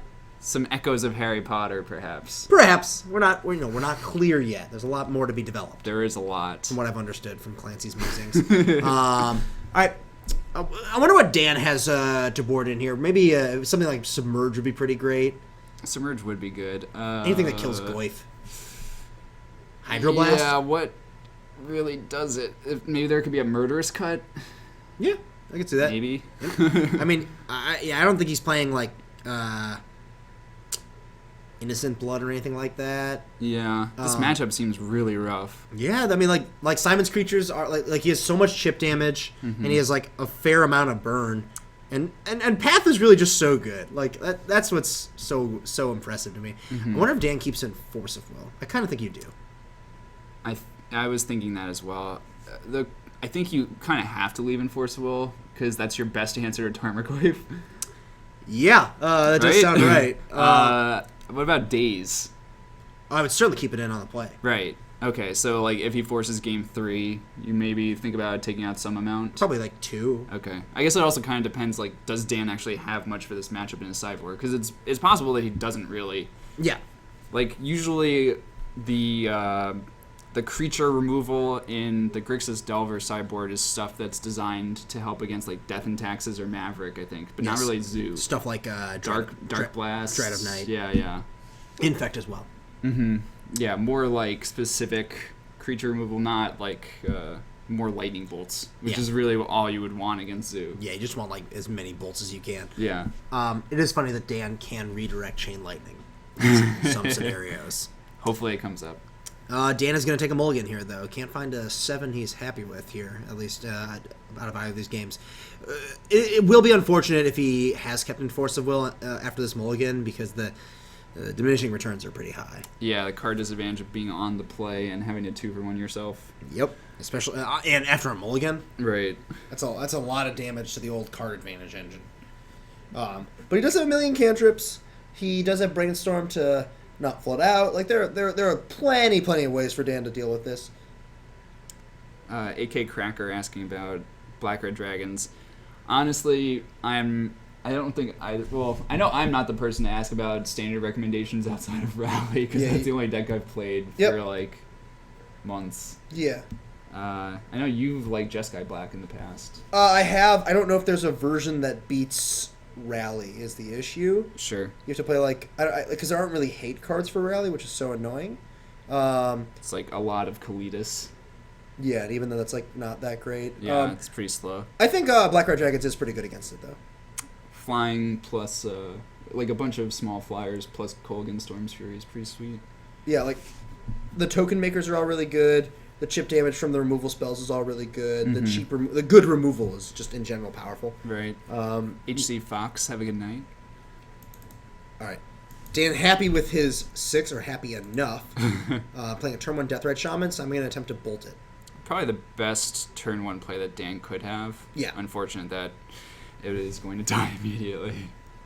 Yeah, if you're Dan, you just have to deal with that. I don't know how important it is from that mana. He does have a Scalding Tarn, so at least he's going to have both colors or all 3 colors of mana this game. Simon drew Tarmogoyf, which already would be a 4 or 3/4.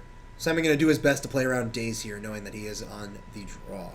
Yeah, with Dan on a mulligan and on the play, but not with a creature sticking in play yet, Simon probably feels like he has enough time to play around Daze. Yeah, and he has lands. Yeah, like, he has the 3rd land. Yeah, I think like resolving Tarmogoyf is just very important. Just so big. Yeah. Like Dan's best way to deal with it is like what, 2 burn spells or Force of Will. Play a Gurmag Angler and and hope no enchantment has ended up in the yard. Namely, Eidolon of the Great Revel. Interestingly, Dan has done an end step fetch here, which is a pretty uncommon play. I think this is indicating that he's a little flooded on lands.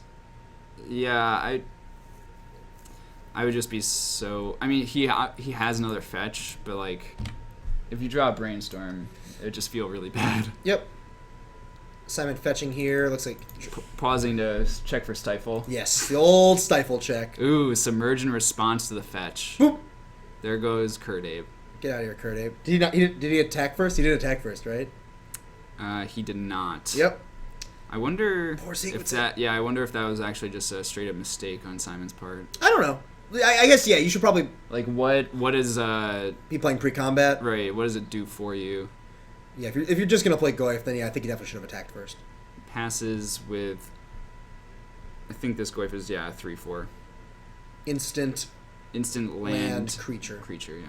Deathrite Shaman is the bottom card of Dan's graveyard. Dan is gonna fetch here again, going down to 16. Not certain if he's aware of the existence of Price of Progress in Simon's deck. Not that he can actually play around it. I mean, okay, so for like leaving a fetch land in play is somewhat relevant because it's just one less damage you would take, but it's small.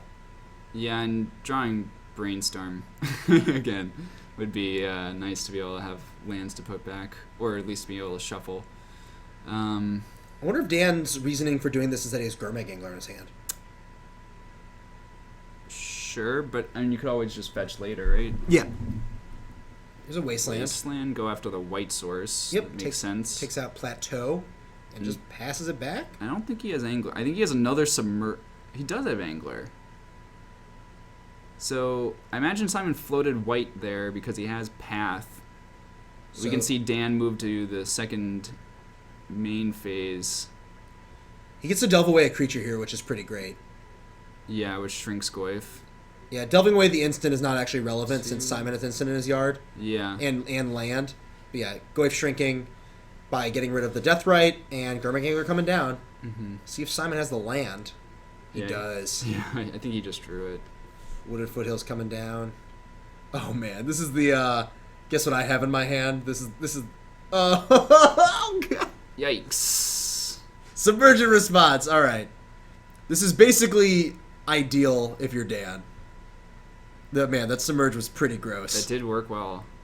And Simon doesn't actually want a Path here because A, it could get dazed, and that would be a disaster. Yes. But he also doesn't want to shuffle away the Tarmogoyf, which is maybe even the Well, I mean, it's one of his best cards. yeah. Especially, I mean, there's a creature put back in the yard now. I mean, he has Chain Lightning in his hand, I believe, so he can at least get it up to a 4/5. Another Angler. Oh, this is Yikes. pretty great if you're Dan. Goyf coming in. Simon at least now knows that there's no days waiting for him. Thank you, Sydney, by the way. Appreciate that. What are we getting here? What awesome Naya dual land are we getting? Savannah? Plateau? I think he wants the second red source. I think so as well. Nope. We're wrong. Actually, there might... I wonder if there are multiple plateaus. I think believe there no. are. He stopped on one. Okay, yeah. Top and tendrils. I think I like top. I think it's pretty good. I like playing one. It's very good against miracles and heavy discard decks. Drew Delver for turn. Pretty solid draw. Basically, all you really want to draw if you're Dan at this point. Yeah. All Simon wants to draw is Price of Progress. So I think Simon has another copy of Tarmogoyf in hand. Oh, Dan mistapped. Dan had tapped a different land. He could have redirected. He could have copied the Chain Lightning. Oh, that's so unfortunate. And then we got a Tarmogoyf coming down. 5 spot. Simon take it. He could just take it and just hope that Dan does draw a Bolt. Yeah. And he did. Wow. Pretty excellent peels on Dan's part there. Both players didn't draw poorly. I want to say, like Simon drawing the white source was pretty important.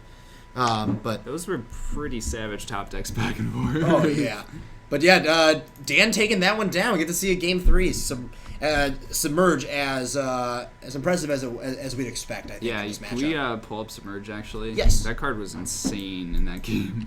Both times it was an absolute blowout. Yeah. Gibbous, I generally play one top in the main deck as a flex slot. Submerge is just such a powerful card on the other side. One of these Delver decks, like decks that operate on such a high efficiency, low mana, like combination, can play. They want to play as many free spells as they can, right? Spells are not supposed to be free. Exactly. Like that's one of the, in my opinion, sort of bigger mistakes that has come up in Magic is like the idea of is free spells in general. This is just the predecessor to Phyrexian mana. Let's not bring that up. But like, these aren't even like the most broken ones. Like Submerge and like Massacre and all that business. Like those are all like fine, but you know, they're no like Frantic Search. They're no like. Sure. I mean, Frantic Search was abused. Like I don't know how they missed so badly on Frantic Search and all those untapped things. Academy. They did a lot of things. But that was back then. But like, yeah, like Mental Misstep, Gataxian Probe. All these cards are just so powerful. Yeah. Plus no mana. Like I know that's what when Jacob Wilson plays Delver, he specifically notes the fact that like what he enjoys so much about it is that you get the wealth of free spells, and Delver has more free spells than any deck, at least more free spells that don't actually have 0 as their mana cost. Yeah. Like you're not playing Lotus Petal and Mindset Diamond, you're playing Daze, Force of Will, Submerge, maybe Mental Misstep. Wait, not that one. Maybe Probe is what I meant to say. Sure. Not Mental Misstep, the other blue one. You're playing a lot of free spells that actually trade 1-for-1 in a lot of situations. Yes. And you get to be up on mana. If you're 1-for-1, like it costs no mana for you, and it costs 2 mana for your opponent. Yeah, I remember this is really just like how the deck is structured so well. Like that's why Delver is like the perfect threat for it. Yeah. A 1 mana threat that it provides a reasonable clock and is blue. What again? Great card. Choice to make that card blue and make it a 3/2. What other color is it going to be? Good question. Could have been black, actually. I guess it Uh. wouldn't have really been that flavorful. No. To flip like a creature or something. I don't know. And then you have to mill it. Go to the graveyard. Most of the other flip creatures are werewolves. I'm not gonna harp on like the good point. I'm not gonna harp on the weirdness of a lot of these cards printing because it's in the past. They're done. We can't deal with them. I'm fine with it. I can't fault Innistrad as a set for like anything. I liked it too much. You can definitely fault it for one thing: Butcher's What? Cleaver, Invisible Stalker, Unlimited. Okay. One glaringly horrible mistake. Comically bad. Invisible Stalker is a pretty obnoxious card. Like- Probably more obnoxious than Delver. Well, that's the thing. Invisible Stalker wasn't like it was like somewhat obnoxious, but then they just had to print a Loxodon Warhammer for it. to also, go in that limited format. both of which were uncommons, I believe. Sure. Something like that. Simon gonna take a mulligan here. See if Dan is happy with his 7. He has mulliganed 3 times in 2 games. Is he gonna? He's actually gonna keep his hand. He doesn't seem thrilled about it. It does have the Tropical Island, which seems like the single worst land to draw. But we'll see if he's able to put something together here. I am interested to know if Dan took out his dazes at all. I want to say hello to Ouroborean. It has been a while. And Yes. this is Wooburg 2.0. Yes, we are Woober 2.0. That is our lives, our livelihood. Yeah. A lot of the same people. Simon topping with his Scry and just passing. He does have Scabclan Berserker in his hand. Let that be known. Dan drawing a Probe. Gibbous, I will not listen to Oh, the jig is up! bashing Innistrad Standard. The jig is up! Half and 2 Scabclan Berserkers. This hand is not good. No! I'm 1, 2, 3, 4, 5, 6. There are only 2 Scab Clans in the deck. What do you think Simon topped? A 2-drop? A 1 or 2 drop. Right? Wow. I think Tarmogoyf is the best draw. Yes. Or maybe Eidolon. Both is okay. Yeah. There's a Delver. What is it? It must be a 2-drop. Well, he's fetching twice. Okay. So at least we know it's. I think we can safely assume it's a 2-drop at this point. I agree, though. Eidolon will probably be the single best card here. Gibbous, I actually don't like Delver was a very popular deck, but there were a lot of super powerful decks in that standard format. You can play Birthing Pod. Birthing Pod was a deck. Primeval Titan was legal. Ugh. That deck was extremely powerful. Wolf Run Ramp. Infect was a deck. Yep. Like, not that dissimilar from the modern version. Zombies. Many, many powerful cards with low curves, which Yeah. I liked.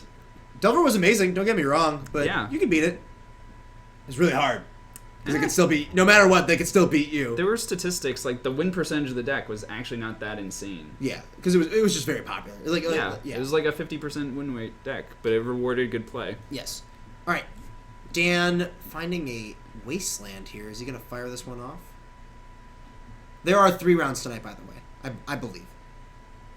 Solar Flare, man. I remember Solar Flare, too. Yeah, that was like the breakout deck at States right when Innistrad came out. Ugh, that deck was not great, but very, very cute, I think. Yeah, once the core set came out, they got like the Cathedral of War, which is, I know, pretty huge in that deck. Mm-hmm. Wild Defiance. Wild Defiance, yeah, jeez. Hey, another land for Simon. And an attack for 2. Curd Ape doing work? Mm-hmm. Man, how long has it been since we've seen Curd Ape in Legacy? Zombies was Innistrad Ravnica. Well, there were the blue-black version. There was blue-black zombies, yeah. Yeah. With like Blood Artist and Killing Wave and like Phantasmal Mage on Geralf's Messenger. and Metamorph, man. Sure. You don't want it to just die for nothing. But with that, it comes back. If you image a... It comes back either way. Oh, I see. Metamorph is better. Sure. Costs 3 mana. End step Brainstorm from Dan here. I I believe this is in response. Yeah, it must be. I do not know why Solar it's called Flare Solar Flare. is a reference to Dragon Ball Z. So there was a previous Solar Flare deck that played Angel of Despair as the thing that you were cheating into play. And Zombify. And Angel of Despair's art looks like... Which character from Dragon Ball Z? The bald one. Krillin. Krillin. Yep. I believe Krillin. And yeah, that is where the name comes from. I'm a fan. It also just sounds cool. Oh, it's a great name. Solar Flare is an excellent name for a deck. Ooh, I wonder if Dan's Brainstorm locking himself here. We'll see what they're figuring out. But yeah, this he's definitely... Oh, he bricked on land. He's just going to scoop him up. All right. Yeah, I mean, he's about to get locked out by the Scab Clan Berserkers. Oh, yeah. So there's that. Look great. Man, really... man, the Zuda... Yeah, look at his hand. It's just all... Spells. Yeah, all like Delvers and Bolts that he can never cast. And that Eidolon's just going to do it. Yeah. Simon taking that one down in 3 games. Really well done. All right. Should I go out there and take a look? Absolutely. Okay. Oh, I think do it look is at Vegeta, not Krillin. Yeah. If anyone, what? I don't know if it's so Krillin! with Krillin is the bald character. It's one of the two. I think also the point was that one of those characters in Dragon Ball Z had a move called Solar Flare, and that's the relationship. I don't know if it's actually like the baldness. I think that might also be it though. Anyway, you can Google it. It will come up. The explanation, that is. Gibbous, Kyle Norman is not in the house tonight, so no ninjas, unfortunately. If anyone is interested in ninjas or confused by ninjas in Legacy, you can look in our YouTube archives, and you will be able to find Kyle Norman playing what looks sort of like a Shardless Bug deck on some point, because it plays Shardless Agent, but it also plays Ninja of the Deep Hours. So... yeah, it's an interesting Legacy deck. Ooh, and GG gives us, the more in-depth explanation. I apologize for my incomplete Dragon Ball Z knowledge. What we got? Should have predicted that we would get Andrew back on camera. Yeah, I told you, man. But yeah, Andrew's playing against John, who is also 1-0. John is playing Shardless Bug. Okay. Yeah, John was playing Mud for a while, and he said, and I quote, "I was tired of not winning." So that is specifically for Mark, who I don't know if is in the chat right now. I think, unfortunately, he is not in the chat currently. Mm-hmm. Are we still talking about Dragon Ball? We're not talking about Dragon Ball Z anymore. We're done with that. Also, you're correct. His signature move was the Destructo Disc. Goku's move was Solar Flare. Goku's? Yeah. Pretty sure. I think chat blew that one up. I think it was Vegeta. No, not Vegeta. Alright, now we're Googling. Krillin. It was Krillin. Knew it. You guys can't... don't mess with me on this, okay?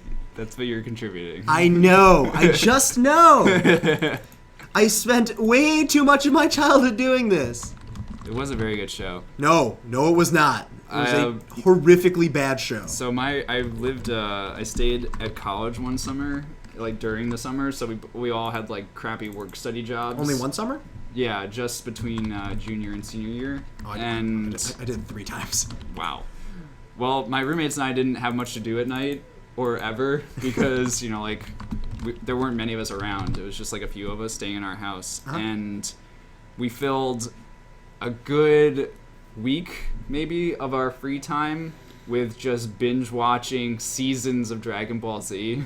Wow. Which actually meant that most of our time was spent watching the recaps in between commercial breaks. You know how they would always have like the intro, like the outro and the intro between commercials and between episodes. Terrible. Recapping what just happened, spoiling what was about to happen. This makes me like so upset even thinking about it because of how much time I've wasted. It was an insane show. Like the show. Okay, the show. No, I very much disagree, Tony, that it isn't bad. I think it is a very bad show because a good show wouldn't take 330 episodes to tell the story it did. And that's why when they remade it into Dragon Ball Z Kai, it was only 100 episodes. That is a damning statement that over 1/3 of what you, or over 2/3 of what you showed was dead air. Unnecessary. It's not dead air. Yeah, it's dead air. It's repeated. It was... That's dead air. Don't need to repeat that. All recapping and screaming and doing nothing, completely unnecessary. And that's why when they remade the show, it was less, probably more watchable. I don't know. Maybe. I'm not going to do that to myself again. I don't need to go back and like relive my childhood watching Dragon Ball Z. It's not something I feel compelled to do. You know, we had a good time. You know what you should do instead of watching Dragon Ball Z again? Watch Avatar: The Last Airbender. Maybe. Watch Legend of Korra. Watch them both. I'm They're both currently 1 million times better than Dragon Ball Z. It's funny that someone brought up, I didn't even know it was a term, like the Seinfeld isn't funny syndrome. I don't know exactly what that refers to, but I'm currently I'm watching like Seinfeld in order. I'm assuming it's just like the idea of like the mainstream consciousness has gotten sick of it. Like they're just like, yeah, it's actually not that funny because it's just been around for so long. People are just like, because everyone's seen all the episodes. I guess so, yeah. But I love Seinfeld. It's pretty funny. Yeah, I'm still really enjoying it. Maybe it's because it's very, very nostalgic, but yeah. It is okay. So so AK's message got deleted. Apparently it is TN. Phil sucks. That's the takeaway. I got wrecked. There's an actual. I'm not gonna go to the link because I believe you. Because I just saw a bald character. You're right. I'm dumb. You do have proof. You are correct. All right. Andrew going to be on the play here. We got a Mox Diamond. Pitching, Bajuka Bog. Phil Googled Solar Flare DBZ. And I saw a bald character, and I didn't realize it was TN. Turn 1 Dark Confidant. Looks like that resolves. I don't know how many copies of Forcible are even in John's deck post-board. Probably I would imagine 0. Yeah. We were just talking... Mark, to quote, John said he switched to Shardless Bug, and I quote, because he used to play Mud. He said, and I quote, because I was sick of losing. So, and I think since he's been playing Shardless Bug, things have been going much better. All right, John fetching here on turn 1. Going down to 19, fetching up an Underground Scene. He's got a Deathrite Shaman, probably the best card he can lead off with against the lands deck. Try and stifle anything that Life from the Loam can, any advantage Life from the Loam can gain. So here's an interesting thing I've heard discussed by several people who play blue decks. Greg Schaefer, have heard, is leaving in or boarding in Submerge against lands. Oh, I think it's a common practice, actually. Yeah. And the main reason being that sometimes you need one turn. Specifically if you're playing, like, the decks that tend to do that are Delver decks, right? Yeah. The idea being that, like, you can kill them, but you need to be able to fight through the first Merit Lage. Right. And so many of your cards are embarrassingly bad that there's nothing else you can do. So often they just board and Submerge because that's the best that their sideboard has to offer. Besides specific hate cards like something like Sabo's Web or what have you. Or just drawing Wastelands. Yeah. So I actually think it's because it usually sets the lands player back pretty far. Right. The downside is that lands can just not fetch Taiga, right, or not fetch like green mana that way. You have to pressure their mana, I think, for it really to be like a payoff card. Yeah, like the fact that Mox Diamond produces green all on its own is just like a frustrating aspect of this. All right, second Bob coming down for Andrew, and an Abrupt Decay going to go after one of these Dark Confidants. John actually also going to suspend an Ancestral Visions. I am going to Louisville this weekend to play in the Star City Games Open because I hate myself. That's the only reasoning I can give you for wanting... I'm very unexcited with Modern right now. Phil does currently not have a deck for the tournament that he already is taking the Megabus to. Let's be more specific. I don't have a deck I'm happy with. Okay. All right. Punishing Fire being revealed and immediately shooting down Deathrite, clearing the way for this Bob to get in. I mean, Double Bob is a pretty outstanding opener for the lands deck. Yeah, and in lands, Bob is maybe at its best in that there aren't a lot of whammies. He's got like it's mostly zeros. mostly zeros, a few ones, a few twos. Not like, many. No, it's like very heavily zeros, and then he's Yeah. got like some intuitions. Yeah, that is the Liliana of the Veil Dang. equivalent. Took 3. Guess I'll Yeah. take 0 2 more times. Your win conditions are painless. Yeah. because they're lands. Because they're all just lands. All right, Vision's going down to 3 here, and Port being activated, taking care of an Underground Sea for the turn. John drawing. Bob is a Dark Combat is a pretty cool juke. I think that Bowman is able to pull out post board against a lot of fair and even unfair decks. Because like, Oh, I definitely think you want it against unfair decks. You just always have bad cards. yeah. Like, how often are Punishing Fire and like all the intuition random, like he's playing like Engineered Explosives and a lot of like random cards like that. Like, how often are all of those cards good? Right. Like, not very often. So, Yeah, and you're anticipating opponents taking out huge swaths of any removal they were playing before. you just cannot leave in your removal spells. They are bad. Like here we saw, I mean, so John at least has some amount of Abrupt Decays, but we also are going to see Abrupt Decay like probably pretty aggressively go after cards like Exploration. Yeah, absolutely. Like, Abrupt Decay is a card. Also, like, randomly there. I mean, I guess it's a hedge if like Andrew brings in Chalice or something like that, but pretty unlikely card, I think, to see.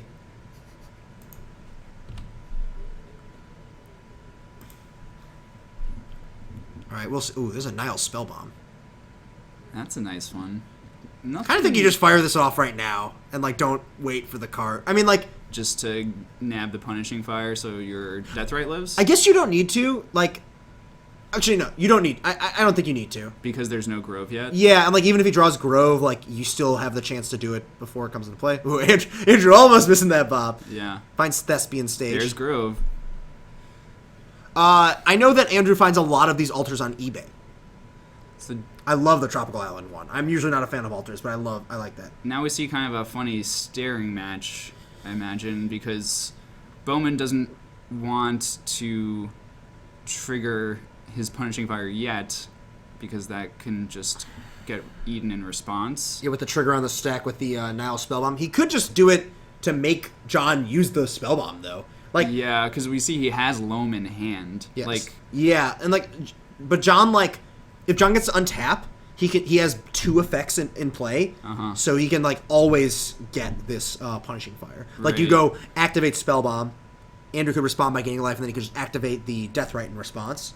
he could... So Bowman could... He's in a pretty awkward spot, I think. Like, I think his best out in this sense is to just... He could cast Loam. He could, but he gets one land back, and then things can get pretty awkward. Like, John could just untap, eat the Loam with his Deathrite, Yeah, and hold up Nihil Spellbomb. Like, Yeah, this Deathrite is really complicating things. yeah, just having 2 active effects is, like, pretty gross. And notably, all of the effects, all of the lands on John's side of the board are black. So there's not going to be a way for Andrew to cut him off eating a spell. I think if I'm John, this is where I want to make my move. Honestly, maybe it was right to force John's hand on the Spellbomb last turn by trying to bring back Punishing Fire. Because it just is going to continue to be awkward for Bowman. Until he initiates action. Like, Right. I don't know when And he's going to be in a better spot. Yeah. That was a very intricate decision. Okay. And It is going to be very critical in the course of this game. yeah, so here it looks like we see activating Deathrite, going after Punishing Fire. I'm kind of surprised to see John start this action. No, I think I like John starting this action. Yeah? Yeah. Like, I like that he's just using his mana. Sure. Like, in response to this port. Oh, okay. So now... Andrew's responding by floating a mana with Grove of the Burn Willows, which gains John a life, and it's going to cause a trigger on the Punishing Fire. Now it's up to John if he wants to crack the Spellbomb in response. He's just going to... Looks like he's This is going to the let him get it. The trigger's on the stack right now. I see, okay. I think we're just making sure that we're both players are communicating properly, and yeah, John's just gonna crack the spell bomb. Right. So yeah, you crack it targeting them, and then there's another trigger where it says you could pay black to draw a card. It's actually Yep. 2 triggers. So now the life loss will not happen on Deathrite, Yes. and card being drawn for Nihil Spellbomb. Not sure if he missed the Visions trigger or not. I'm not sure if it was supposed to be at 1. I think 2 is right, but I'm not positive. Right. John drawing Brainstorm for the turn. He's just going to pass it back to Andrew. Andrew paying a mana. Assless Chapsman, I believe that Bowman mails out his cards to get altered. He orders them from eBay. Oh, okay. Okay, so a Tranquil Thicket getting cycled, and then a Ghost Quarter going after John's untapped black source. Let's see if this... Ooh, this gives him a free shuffle on his Brainstorm. That is pretty sweet. We'll also Yeah. see if he has any basics in his deck. Usually Usually it's 1 to 2. A swamp, maybe a fart or island. No, I don't think it's ever an island. Okay. Because you want to be able to cast Abrupt Decay through Blood Moon. Ah, okay. Yeah, I think it's going to be... definitely either a swamp... Some combination of swamp and forest. Mm-hmm. All right, he's just... Oh, I don't think he has the basic. I would take this opportunity to shuffle unless he's happy with all those cards, though. I'm really surprised by that. All right, Bob hitting a Teleria West here. Again, that's a spell. A 0 mana spell. Yep. Everything's perfect in the Dark Confidant world. The only thing that Bowman's really missing this game is exploration. Yeah, but I think this Loam is going to put a huge hamper on John here. Yeah, because we just saw that Ghost Quarter did not find a basic. Not to mention... Okay, so Andrew can cast Loam, get back Tranquil Thicket and Ghost Quarter. Ghost Quarter, John again, which is just Strip Mine. Yes. Or just Wasteland, what have you. Yeah.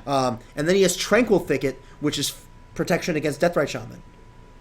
Yeah. It's pretty gross. And what were you saying about him not having exploration? Because he's got an exploration. It's a good find off of Dark Confidant. Yeah, John quickly Force of Willing that. Great use of Force of Will. There goes Jace. Great use of Jace. That was Yeah, I mean, uncastable. if you're Andrew, I think both players happy to use their resources. All right, so here's Loam, tapping Mox Diamond and Rishon Import. Woof. We get back these two. I don't believe Bowman's played a land yet He has this not. turn. So I imagine we're going to see Ghost Quarter. You think he's going to go after the green source or the blue source? I I think think blue is better. both are great targets. Oh no, he's just going to pass. Maybe he must have already played a land. I don't think he did. Why? I can't understand why he wouldn't. Like, he can cycle. Maybe he just never wants his Ghost Quarter to get eaten by Deathrite Shaman, but you could at least put it into play. Yeah. I think that's got to be the reasoning here. Ooh, John did draw Abrupt Decay. Grant Fly, you're useless. Let it be known. Chat, shame Grant Fly right now. I thought you borrowed the whole deck from Chuck. No, I'm missing 2 Dark Our Wastes. Is that it that Yes. you're missing? And a Worship. Worship? Don't worry about it. Modern staple worship. All Very right. healthy format at the moment. Shh, it's okay. Everything's fine. Everything's is. not fine. Everything's bad. All right, John trying to figure out what he has to do this turn. He's got a Baleful Strix, an Abrupt Decay. Yeah. This is a tough spot here. Like, he knows he can't go after the Life from the Loam because of the Tranquil Thicket on Andrew's hand. Card Trick Dan, I would love to see a recreation of Game of Thrones featuring Phil instead of Cersei Lannister being shamed. No, we're shaming Grant Fly. We're not shaming me. All Oh, sorry. right, so John. I'm okay with shaming Grand Fly too. All right, so I think we're seeing an activation of Deathrite targeting Loam. Andrew going to respond with a cycle. Ooh, I don't know if John was aware of this interaction. Yeah, this is pretty devastating. Ooh, yeah, this is really gross. So he Woof. gets to. So what happens is he cycles Tranquil Thicket and replaces the draw with Dredge. Yeah, and that returns the loam to Bowman's hand And fizzles with the Deathrite saves it ability. from Deathrite. Yeah, it's pretty good. Phil would be Jon Snow. Yeah, all right. That is probably true. Accurate.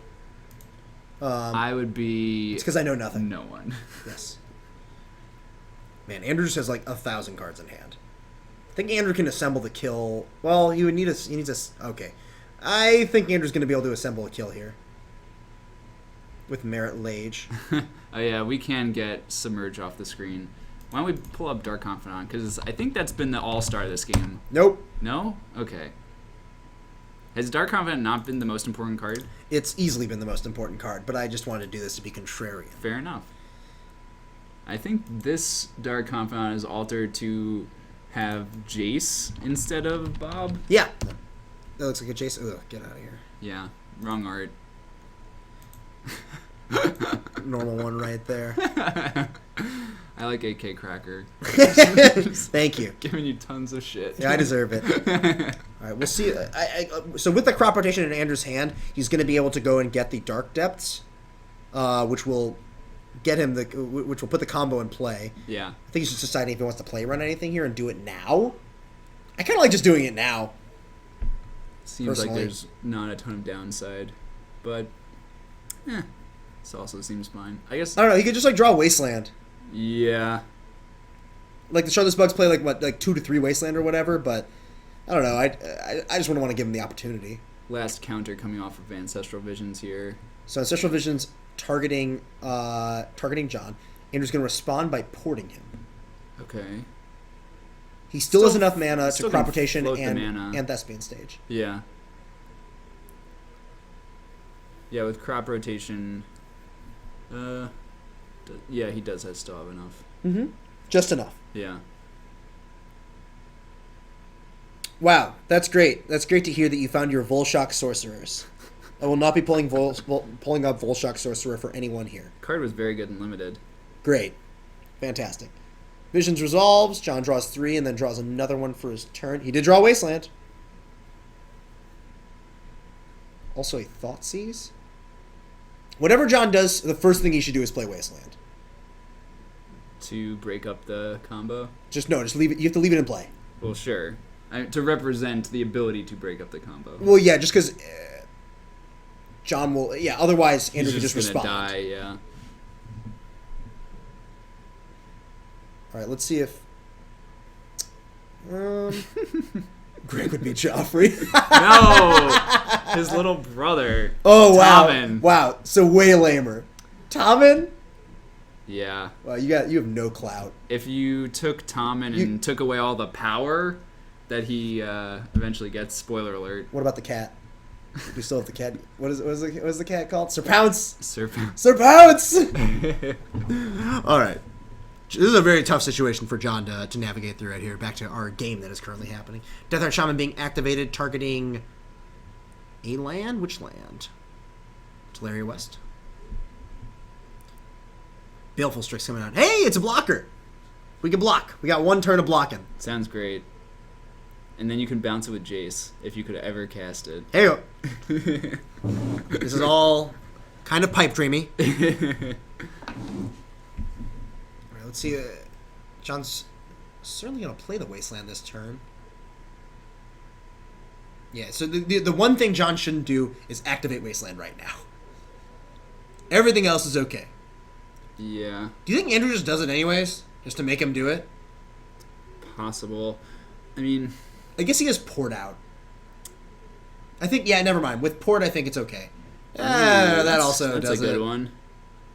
He also has Ghost Quarter. Never mind. Andrew should definitely win. All I would want to be doing right now is just strip mine every turn. Yeah. I definitely agree with that. Alright, so Wasteland. He could just go after John's Wasteland. And still Port. He has a lot of options here. Attack for 2. John does not want to trade, aware that his flying trump blocker is pretty valuable at this stage in the game.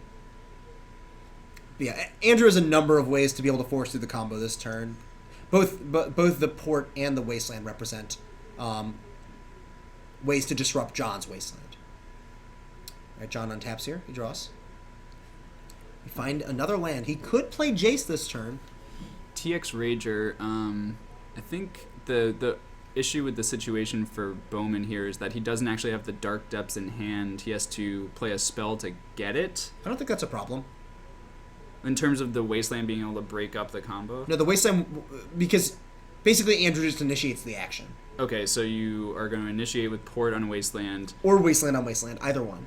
Okay, sure. John is probably going to respond by Wasteland on the Thespian stage, but I guess then you respond with Crop Rotation. Yep. Go get it. Make okay. it 20/20. Sure. And notably, this does... Well, you don't want to do that right now, because John had... Ooh, I was going to say John has Jace mana, but no longer. I think Andrew has 2 Crop Rotations in his hand, so he might just let this resolve. Mm-hmm. Or he's going to initiate action here. Possible. All right. Wasteland goes... Wasteland, I believe, targeting Wasteland. John going to respond. Does seem like he's... I mean, he definitely wants to kill something. I think stage is the most obvious choice. Yeah, I mean, you could go after stage... I mean, You could go after Port. I was going to say, Port is the one that you know... I mean, you're going to get the Port, but he could just, I guess, sack it in response. So we see a green mana being floated with Grove, and then a Crop Rotation, sacking the Grove. So is going away here? Or are we going to sack something else? He's not attacking the Teleria West, or the Thespian stage, is he? I don't think so. Is he that... I mean, if he was sacked stage, he would be... It represents that he's super content to just keep on playing a longer and longer game. I don't know the incentive to do that, though. Like, Yeah. you can get submerged here. That is a downside. But I don't know. I would... Wow. He's sacking the stage. No, he's reconsidering. Okay. I don't understand the incentive to do this. Yeah. Submerge is the one card that gets you. Like, Liliana doesn't even get you because you have protection with Bob. Mm-hmm. Okay, so now Crop Rotation's resolving, sacking Grove of the Burn Will is presumably getting Dark Depths, but maybe not. Like, this... I don't know. Like, Andrew has just, like, so many hits that just win the game. Like, if he just, He does go for it. Yeah, like, if he finds another Punishing Fire here, for instance. Yeah, to take out the Baleful Strix. Yeah, he just kills him. And, like, he might even be able to... I don't know if he has any, like, an explosive still in his deck. Theoretically, I don't think he's going to have enough mana to Teleria West for explosives. Mm-hmm. Right, So... Still with the Wasteland on the stack. Which is still going after stage.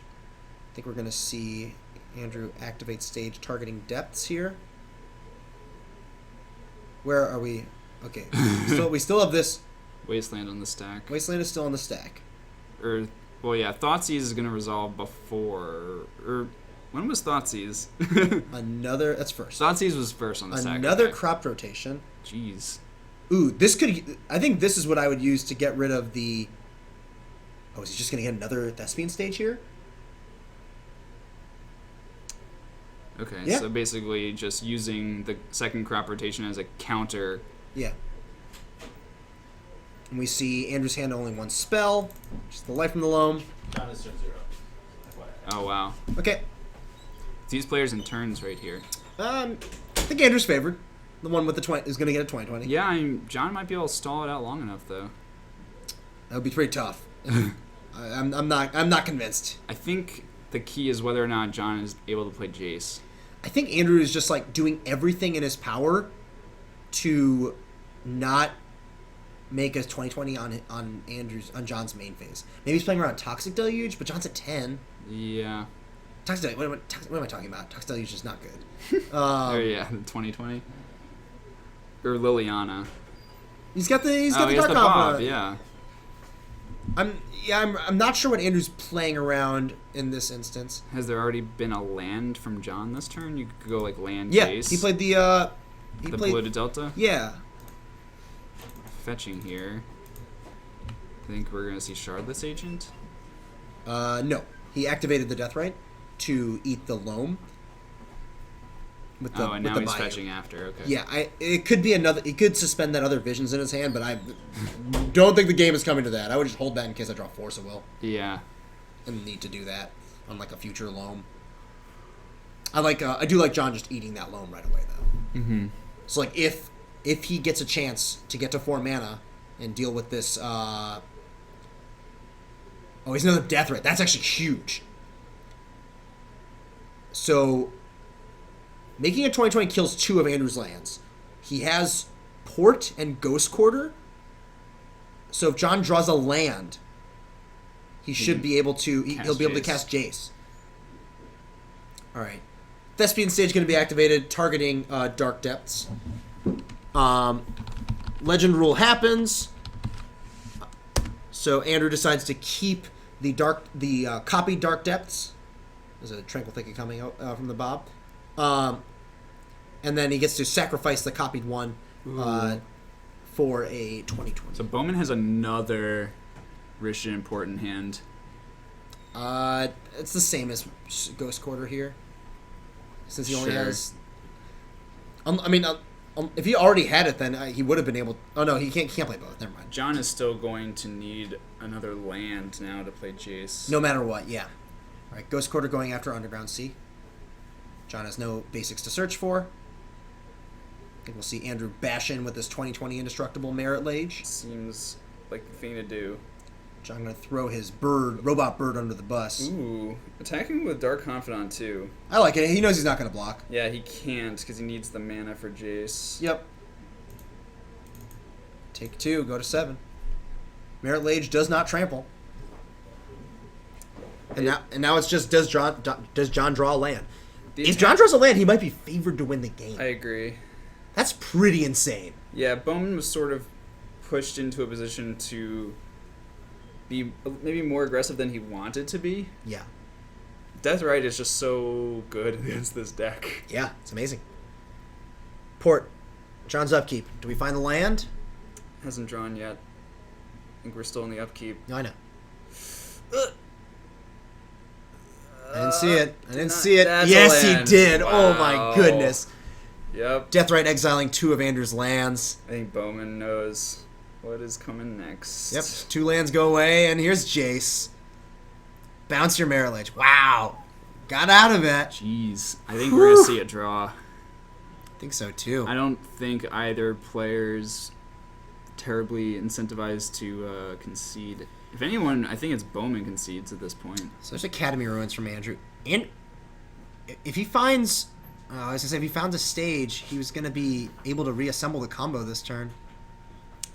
He has the crop rotation in his hand. I think this game was kind of decided on that force of will for exploration.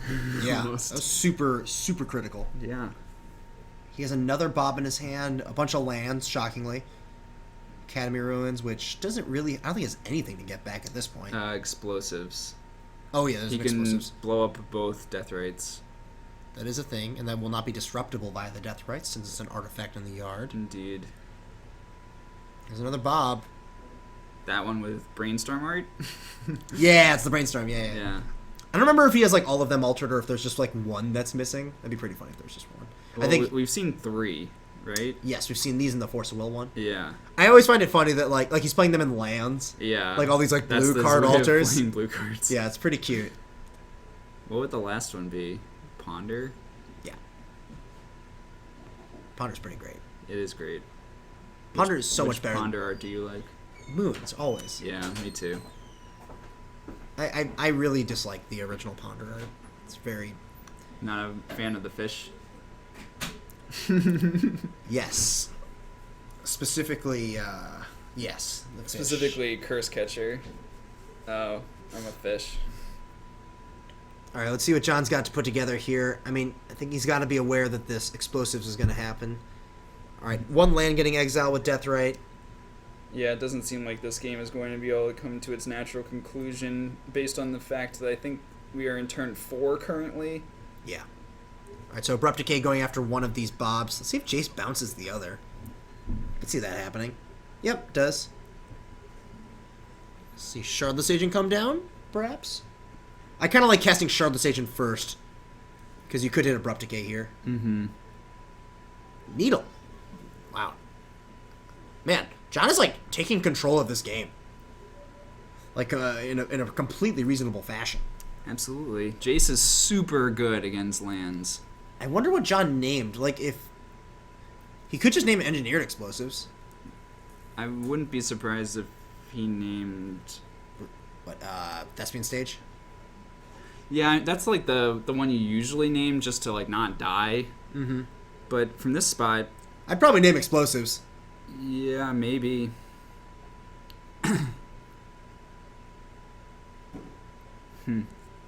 Very interesting game. Wow. I think John played pretty well. Yeah. Like John had to fight through a lot of stuff to get to this point. one little misstep on that one death right where Tranquil Thicket was able to neuter the activation, but it's a pretty small thing. Mm-hmm. All right, yeah, that looked like a draw based right. on the shrugs. From both players? Yeah, I mean, if you had to pick a player in that spot, you're picking Shardless Bug, I think, right? I think so. That's just so many things. I don't actually know if that game was particularly close anymore, especially with Needle coming down. Yeah, if the needle does in fact name engineered explosives, Uh-huh. I can't imagine Andrew's favored. Like, Yeah, like I guess they just- there it has to name explosives, because if you name anything else, it's just explosives on one is going to clean up the Needle in addition to the death rates. Exactly. Yeah, I think explosives is the correct name at this juncture. Yeah. All right, so that's going to be it for round 2. Got round 3 coming up for you guys. Yeah, TX Rager, that was a really good game. It's a shame that we didn't get to see it finish. Yeah, I just wish we had more of it to watch. Yeah, that is a matchup where you gotta play fast if it's gonna go to 3 games. I guess. Oh yeah. Those Very- matchups take a very long time. Yeah, pretty grindy. Lands is just like that's specifically Andrew's version of Lands is a very slow build. Like Yeah. it's not as like All in on the combo. yeah, you're not really as Not focused. playing gamble. No gamble, Right. which stinks. It's the red brainstorm. Yeah. It's actually that's actually not true. It's not the red brainstorm. It's the red demonic tutor. Would you agree? Yeah, black is a better color than red in Magic. Historically, I guess. Black would historically be the second round. best color in Magic. Well, not too. What? Calm down. This is our last round pairings. Yep. What are these 2 records? Pino and Zeke. Pino is 0-2. Ooh, Zico's only 3 points. the Maverick Mirror. Maverick Mirror. I don't think we need to watch that. What's What is wait? Tim playing? Tim's playing Storm. Oh, we already watched it. We've actually watched We've everyone seen play. Yeah. We haven't seen Dominic. He's on Infect.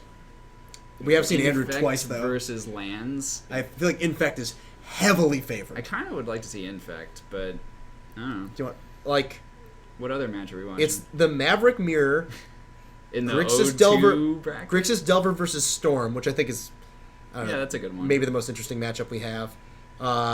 Zoo versus Shardless Bug, which I think Zoo is pretty heavily favored. Yeah.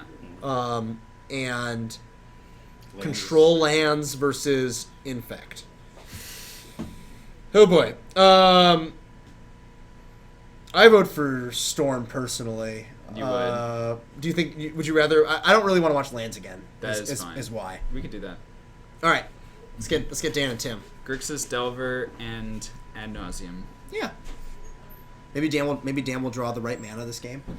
Yeah, I think that's a pretty good matchup for Grixis Delver. It's close. I think Storm is favored pre-board, and then Right. post-board it gets very difficult. Yeah, Cabal Therapy coming out of the Delver deck. We watched this matchup, I think, 1 or 2 weeks. I think 1 week ago when Nathan was playing. Mm-hmm. And yeah, he just like Didn't Nathan board in Empty the Warrens in that matchup? I don't recall, but I do know that Nathan. I thought he was going to be bad, Yeah. and then he just killed him on turn 2. Oh, yeah. Storm does that. It was like, look at your hand, and you're dead. Good job. Nothing better. There's like actually no better feeling in Legacy to me than when you like probe or Thoughtseize your opponent or something, and they just like have stone nothing. You're playing Storm and you like duress Swords to Plowshares because it's the only target. Yeah, It feels good, man. I'm sure it does. There's no turn 1 Dark Ritual cast duress, and they're just like, why me? God, Storm is great. Greg, Storm is great. I agree. All right, so yeah, we're gonna watch Storm play against Grixis Delver here. Yeah, I think it'll depend like how Dan's deck is set up post board. Cabal Therapy seems like the real winner. Yeah, we also know that Tim's version of Storm has some unconventional choices. Yes, we don't know how many unconventional choices because We at least know Basic Mountain. Yes, that is I'd say the most unconventional thing we've seen thus far. Yeah. Both players shuffling up for this game. Get these things all correct. Reset our overlay here. I think the game's mostly going to come down to if Dan has a clock, like backed up with like a little bit of disruption. Yeah. You can't really ask for much more in game one. Like you just don't want to die. Right. Hopefully your hand isn't a bunch of lightning bolts. Mm-hmm. Yeah, like bolts and like Angler's horrible, I think. Yeah, it's pretty unlikely that it is going to be fast enough Mm-hmm. or come down on a early enough turn. Yeah, I tend to. I know a lot of people whenever I'm playing against almost any Delver deck, Yeah. they tend to board down on the slower creatures against Storm because really you just don't do much if you don't have a 1-drop. Yeah,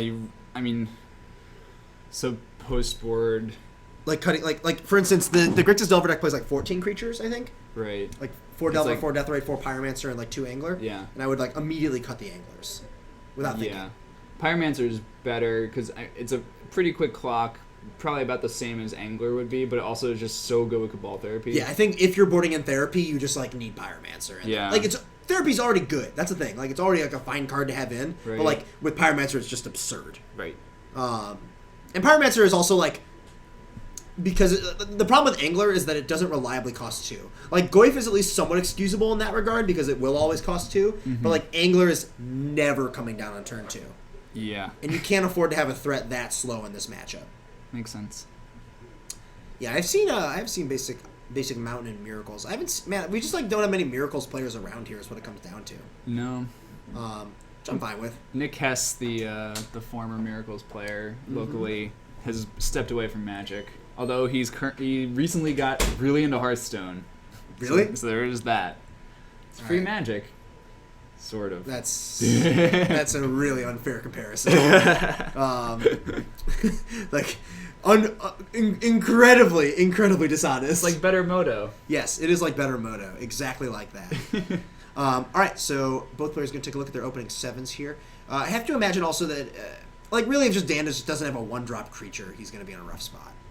He's going to have a bad time. Really wants Deathrite or Delver at least. Yes. Delver in particular, I think, is the better one, but Of course. Deathrite does quite. You can't mulligan any hand every hand that doesn't have a Delver. Yeah, exactly. Obviously, you can look at all of the Delverless hands more critically, Yes. but No, the basic mountain is in Storm. We saw Tim fetch it out against Andrew, right? yeah, definitely unconventional. Mm-hmm. But we are not here to judge. Nope. We're here to watch. We are. Comment. Angrily sometimes. Hopefully not. Yeah. Tim going to take a mulligan here. Looks like Dan is happy with his opener. I saw at least Ponder and a few lands, so can't be too upset with that. I wouldn't be surprised if he just knew what Tim was playing. Yeah, with not many people here. Only so many people. And also, many of us have already played against each other in Legacy in the past. Oh yeah, numerous times. And like, not everyone is here. Not everyone has like multiple decks. Like Dan is probably the hardest one to predict because like Dan and like maybe Kyle Norman. Yeah, 'cause they have access to huge swaths of the format, Yes. Unlike the vast majority of like me. yes, the vast majority of Gregs. Yes, not everyone is equipped with as vast of a legacy collection. I am equipped with Sword of Fire and Ice. That's basically it. That's all you need. Thank God. I'm glad you have it. All right. Let's see if Tim has a better 6 here. Looks like Scalding Tarn, Volcanic Island for lands, a Duress, a Lotus Petal, and a Burning Wish. So we're getting It is a Burning Wish. our question from earlier answered. So yeah, we're definitely seeing a version of Storm that's more dedicated to red mana, having Burning Wish. We have not seen Rite of Flame yet, though. No. It's very possible. I mean, you could just play Burning Wish in like Ad Nauseam Tendrils. Yeah, just as more tutors. Yes. People. I've definitely seen it in the past. I don't love doing that if you're still playing. If you're still playing Dark Petition, though. Yeah, I know. We saw at least one copy of Dark Petition earlier. I just don't think you need it. I think that's just like I think Dark Petition solved any issues that were had previously by not having enough tutors. Just giving you one or two more. Yeah, I know Wilson has argues pretty heavily in favor of a Grim Tutor, but That's because he's a stick in the mud. I think it's just because he owns Grim Tutor. Yeah. That's the most obvious reason to me. All right, we'll start things off with a fetch for an Underground Sea and a Duress. And Dan's hand is not great. It's okay. It has a turn 1 Death Right, but it's pretty slow. Looks like he has the 1 tropical island in his opener. And that card just loves to be in his opener. And looks like Daze is the take, which I think makes sense. Implying that there's a reasonably fast draw on Tim's side, or at least just he wants to take... just take the interaction. Also a blue card. Sure. But Yeah, I mean, the take there was going to be Daze or Ponder, but it's the second Ponder. Yeah. And Daze is counter magic. Pseudo counter magic, I guess. Doesn't always counter something. It says counter. It does say counter on it, yes. I think right now, Dan's trying to figure out what he wants to lead with. Yeah. Based on... I mean, we don't know exactly what he drew yet. Based on his opener, I would have assumed that it was just a pretty easy tropical island into Deathrite, just so he has more mana to work with next turn. If he's scared of, I wouldn't be scared. Like, you could be scared of dying, but Tim only has 4 cards. Any mulligan. Yeah. Like I don't want to play scared. I would want access to more mana on my next turn. I think. Yeah, I think the upside of just having more mana in play is higher. Because like if you play Deathrite turn 1, you're able to ponder 1 or 2 times next turn and play Wasteland, which you already have in hand. It's just, I don't know. I mean, it's an interesting decision. I mean, maybe Dan is just like aggressively looking for a Delver or just for a Force of Will to feel a little more secure with his position. I think Force of Will is definitely the card he's looking for more than anything else. We did see him shuffle his Ponder there. All right, Tim drawing. There's a Volcanic Island at the front of his hand. Let's see if he can put together anything powerful here. Well, he has a tutor, but it is Burning Wish. He could... See, I don't think he has enough mana to actually get and cast Empty. Yeah, I mean that's always the choke point on some of these hands, just not having enough mana. He could just Burning Wish for, I don't know, some lower quality card. It's hard for us to know when we're not aware of the possible cards in Tim's sideboard. Yeah. Could just go get like another Duress. I don't know. That's really unexciting to me. How about Burning Wish for diminishing returns? That is exciting to me. I like diminishing returns. Can we pull up Burning Wish real quick? Yeah.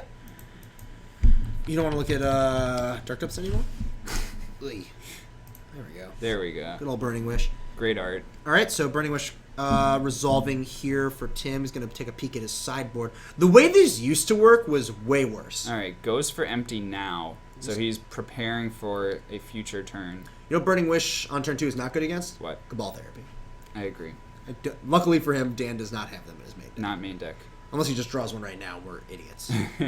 So it seems like Tim is setting up for maybe making like 8 or 10 goblins next turn, and that could be enough. Oh, I think it will be enough. Like 10 would be. 10 definitely will. 8 probably will be too.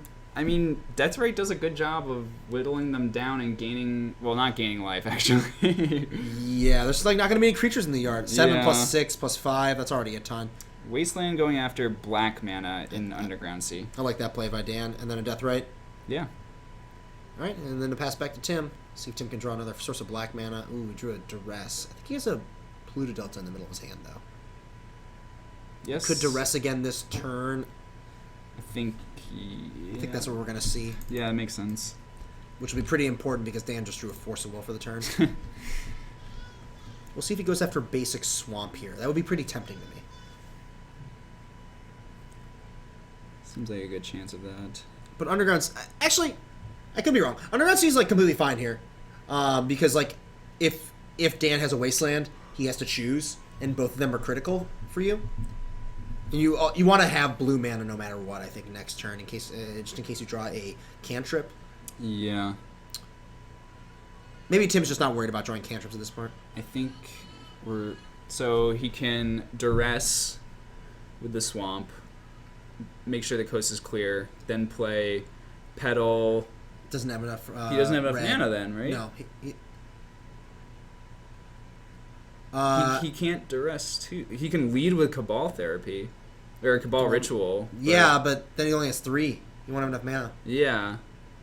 Are we just gonna He's see just duress? going to duress. Okay. I think Dan's just going to let it resolve. Yeah. And that Force Will's getting out of here, I think. Yeah, but he gets to keep Ponder, so he might be able to find interaction next turn. Unlikely that he finds another Force, like both Force and blue card, but He could draw it's a something to blue think card about. for turn, maybe? If he just drew Forcible. I mean, Wasteland's a great draw. Yeah. Delver's a great draw. And like, just casting this Ponder is still very good. Mm-hmm. I'm going to take a look at the top 3 here. Let's see if we find anything he likes. I think we found a counter spell. Might just be a Daze, though. Daze is not the worst right now. Yeah, I mean, like, you know that Tim, like, theoretically, Tim might be stuck on mana. You know, he has just one of his cards is definitely going to be the empty, but Yeah. I don't know. That might be asking too much. Like, you also risk the possibility of just, like, randomly adding to your opponent's storm count Uh-huh. and, like, giving him an extra 2 goblins, and that's definitely not ideal. Dan, think about this one pretty hard, though. Usually when I come up with ponders that are this difficult, I wind up shuffling. Yes. Yeah, that's usually my rule as well. I mean, unless it's just like a really good ponder and he's really not sure which he wants first. It's like mulliganing. It's like this V rule for mulliganing. Yeah. If you have to think about it, it's a ship. And yeah, Dan, I'm going to send him back. Not too surprised to see that happen. What that usually means is that there was like one okay card Yeah. and at least one very bad card and no way to get rid of it. Dan hoping to draw some good. So he has, I think he drew a fetch off of that. I really like using Deathrite this turn just to minimize the possibility of Threshold. Absolutely. Right, so exiling a land from Tim's yard and a Brainstorm. That's I mean, pretty good. Sitting on Misty Rainforest in hand as well. Looks like he found Young Pyromancer among the cards brainstormed. Looks like two gets to put back 2 lands, which is about as happy as you can be right now. Yep. Still with Misty in hand, so he can find black or red mana.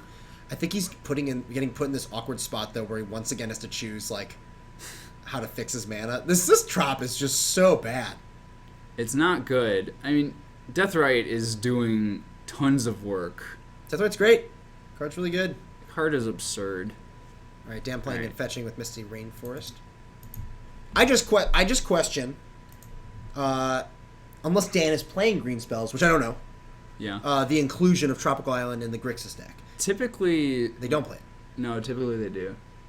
I believe they do. You like, sure? If you look at like Calcano's list from the GP finals, I think one is typical main deck. Really? Okay. Just to give you the ability to gain life off of Deathrite. I'm not convinced it's worth it. It might not be worth it, but I think that is like the stock version. Okay, I thought he didn't play the trop. All right, so Dan's shuffling back from this ponder. Yet another brick he sees. Trio around Thailand? Trip around Thailand. Oh, okay. There, yeah, immediately fixed up. That sounds awesome. Welcome back. That is awesome. Any highlights of Thailand? I actually got to go on a trip there myself a few years ago.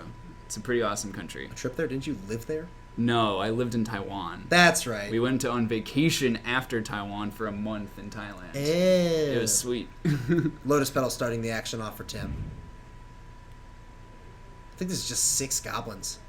Yeah, this can get beat by Deathrite. Yeah, 6 is definitely beatable. I think Tim feels forced into going for this though. There's Cabal Ritual for 3 mana. I think Man, this how is- sick would Forcible be here?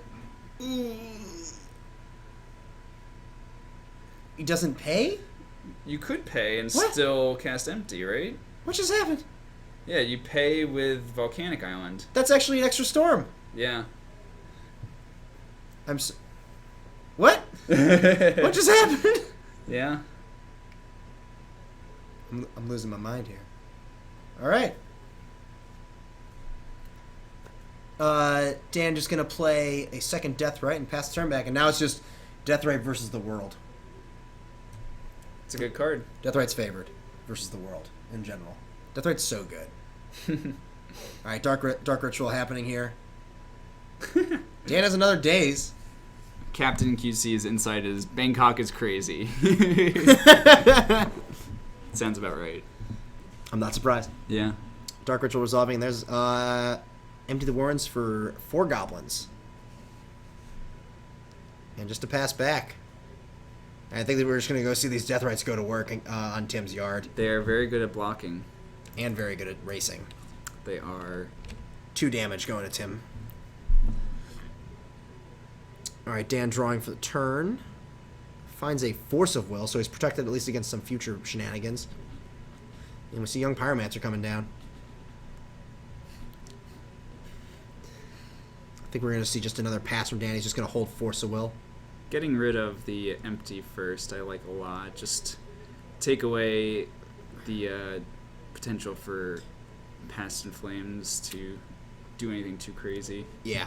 Tim casting a Brainstorm this turn. Not a fan of this. I think you just wait on the Brainstorm. Like yeah, you're not going to get to put anything like back. Like, yeah, you're not going to be able to shuffle anything. It's basically a glorified, like, it's just like a ponder that you can't shuffle off of. Yeah, if you wait, you can also like add Storm to a more relevant turn. Yeah, I mean, like, yeah, I think this is a tough thing to fight through. Tim paying 2 life here. Yeah, this one seems like it might be a little too far gone for Tim. Yeah, he's going to be drawing. We see Dan's hand of Force of Will plus Daze. Yeah. Drawing Ponder here. He's going to crack the Petal, and another Brainstorm, and Brainstorm again. I don't know what the end goal is here, I am not sure either. especially in the face of that Force of Will? Force of Will, yeah, just three spells that don't really do a whole ton right now for Tim. Yeah. I mean, if I had a Young Pyromancer in play, I'd be interested in casting all my cantrips. But Yes. Well, Dan doesn't have any cantrips yet. Yeah. And here's an attack. Dan blocks 2, takes 2, goes down to 17.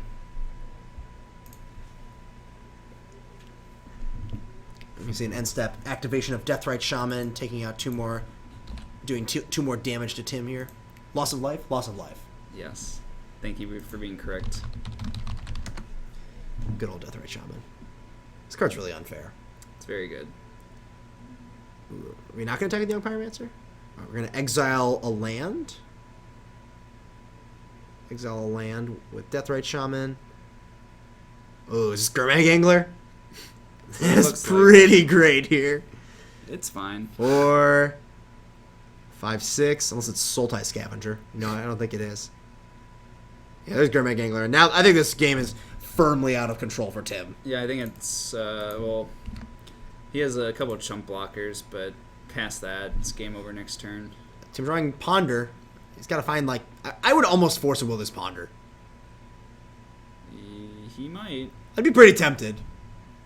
There's nothing that punishes you. Yeah, and Tim's just going to say resolves. I mean, like, that's the thing. Like, are you really going to get, like, screwed from this? No. But you get another Pyromancer token. That's what I'm thinking. I don't know how much that increases the clock here because Tim doesn't even have doesn't. attacks. Yeah, it doesn't yet. He's better. Deathrite Shaman is a better Planeswalker than Liliana? Probably. It's 1 mana. It is 1 mana. Liliana's 3 mana. Liliana also is not Birds of Paradise when you need it to be. It's true.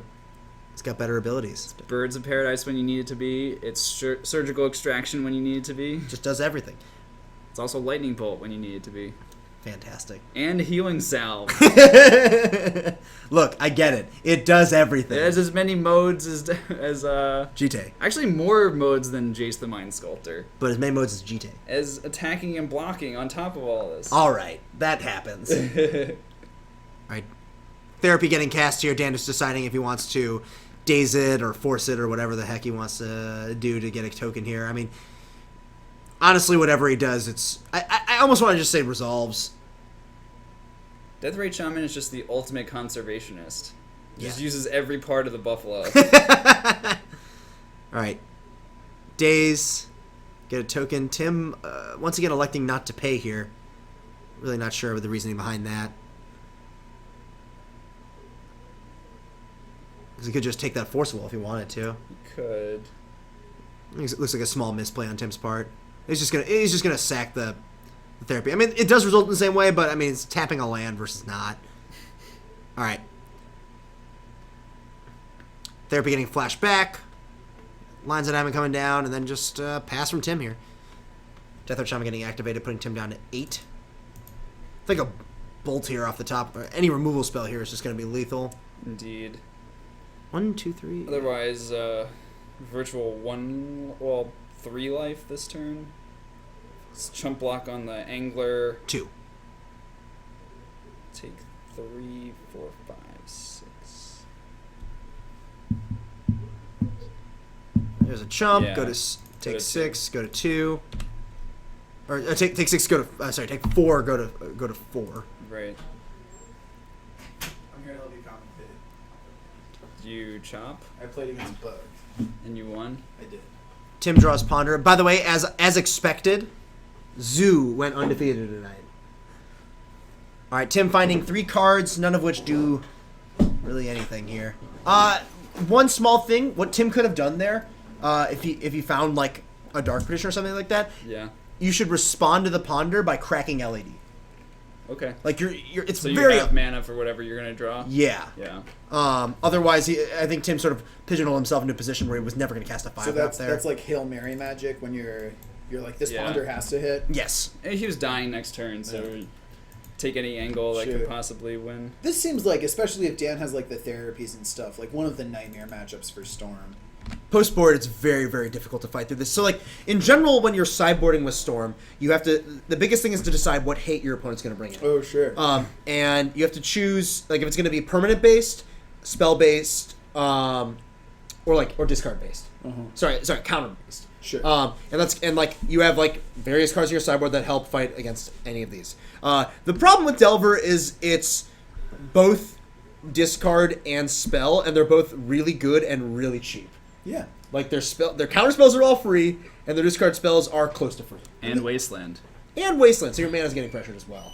Like Wasteland's like not the most worrisome thing in the world. It's just another angle, though. Right, It's like- especially when the deck is so good at prolonging the game, stripping you of permanent mana sources becomes increasingly valuable. yeah, the onus is really on the Storm player to fetch basics aggressively, but that's Yeah. just not always a reasonable thing to go for. Post board, what are Dan's worst cards in his deck? Like Young Pyromancer. Extra creature. It's like anything beyond like the first creature. Yeah. Maybe the second creature. Like the third Gurmak Angler or whatever. Which might not even be in the deck anymore. Yeah, as I said, I really don't think. I think he should definitely board out Gurmag Angler. That seems reasonable. Chat was talking about Zoo versus Storm. I believe that matchup did not actually go down in this tournament, although we No. were playing a lot of that before the tournament. Yeah, it's pretty close to 50-50. I think it might be a die roll matchup. Oh, definitely. I would In say. your version, you have 10 post board. You have 10 2-mana hate bears. Yeah, I'm not going to take full credit for this because my buddy Dan built this deck. If any of you guys know a guy named Dan Collender, who lives in Gaithersburg, Maryland. You made that up. What? You That's made a that place. No, Gaithersburg is a real place, Okay. and his name is Dan Collender. Up. This isn't a character in a book. No, Okay. I wish. He talks like this. Yeah. No, But he's a zoo expert. this is the only deck he plays in Legacy, and he claims it's unbeatable. And he also is the person his version of this tournament. He hasn't apparently lost a match in a month or something like that. And he plays 4 Scab Clan Berserkers or whatever that card's called in his sideboard. That is the name. We actually looked up 2 different Scab Clan cards. Scab Clan Mauler. and Scab Clan Charger. What is Scab Clan Charger? It's the Blood Rush one from the second Ravnica, second Oh, block Guild set. Gate Pack? Crash. Gate Crash. No. Oh, boo. Gate Crash? Blood Rush. Yeah. Oh, Yeah, I did Blood Rush. I played against Bug last round, Mhm. and I drew as expected, way above expectations. But also, it's just like all of the cards in the deck line up super well against the Bug deck. It's not surprising. Like, Abrupt Decay is a very inefficient removal spell for 1-drops. Liliana's pretty slow. Tarmogoyf's got to be their scariest card, but I don't believe John had any basics in his deck. So Path to Exiles of I Breeze. did path him to kill a Tarmogoyf. Not to mention, I honestly, every time I saw Gore Clan, it was Yeah. outstanding. Except for that one time that damn blew you out. I honestly forgot Submerge was a magic card. It's been so long since I played creatures which can be targeted by Submerge. I played like a real Goomba the whole match I played against. Oh, I don't mean that as an offensive term to any Italian Americans. I'm sorry. I played like a real goon the whole match against. You meant like the Mario villain. I did. Mario Somebody henchman character. easily crushed for only 200 points. That's what I meant. Like a level 1 character. Like literally the first obstacle in the game. In the game, yeah. And he just hopped up and jumped on you. Yeah. And you died. That was it. You just died immediately. Yeah. He cast 2 like extremely expensive 5/5s, and you could no longer win. Well, one was cheap. One was very expensive. So the thing is, if I hadn't attacked with the Goyf in the second game, then I could have just like made the game go longer. Mm-hmm. And then I'm trying to like price of progress and stuff. So Tim is mulliganing. Tim going down to 6 Tim's here. hand there was pretty interesting. It was Volcanic Island, Polluted Delta, Lotus Petal, Brainstorm, Past in Flames, Infernal Tutor. It's very slow. It's missing all of Mana. the fast mana, but you have 2 Brainstorms to try to find it. I probably would have kept. Yeah, I I have would a have kept 2. very, very difficult time mulliganing hands that have Brainstorm and Fetch lands. Right, I That like agree. have like reasonable spells. So Yeah. I think that's a hand I would have kept. The way you win through Chalice CPT in general,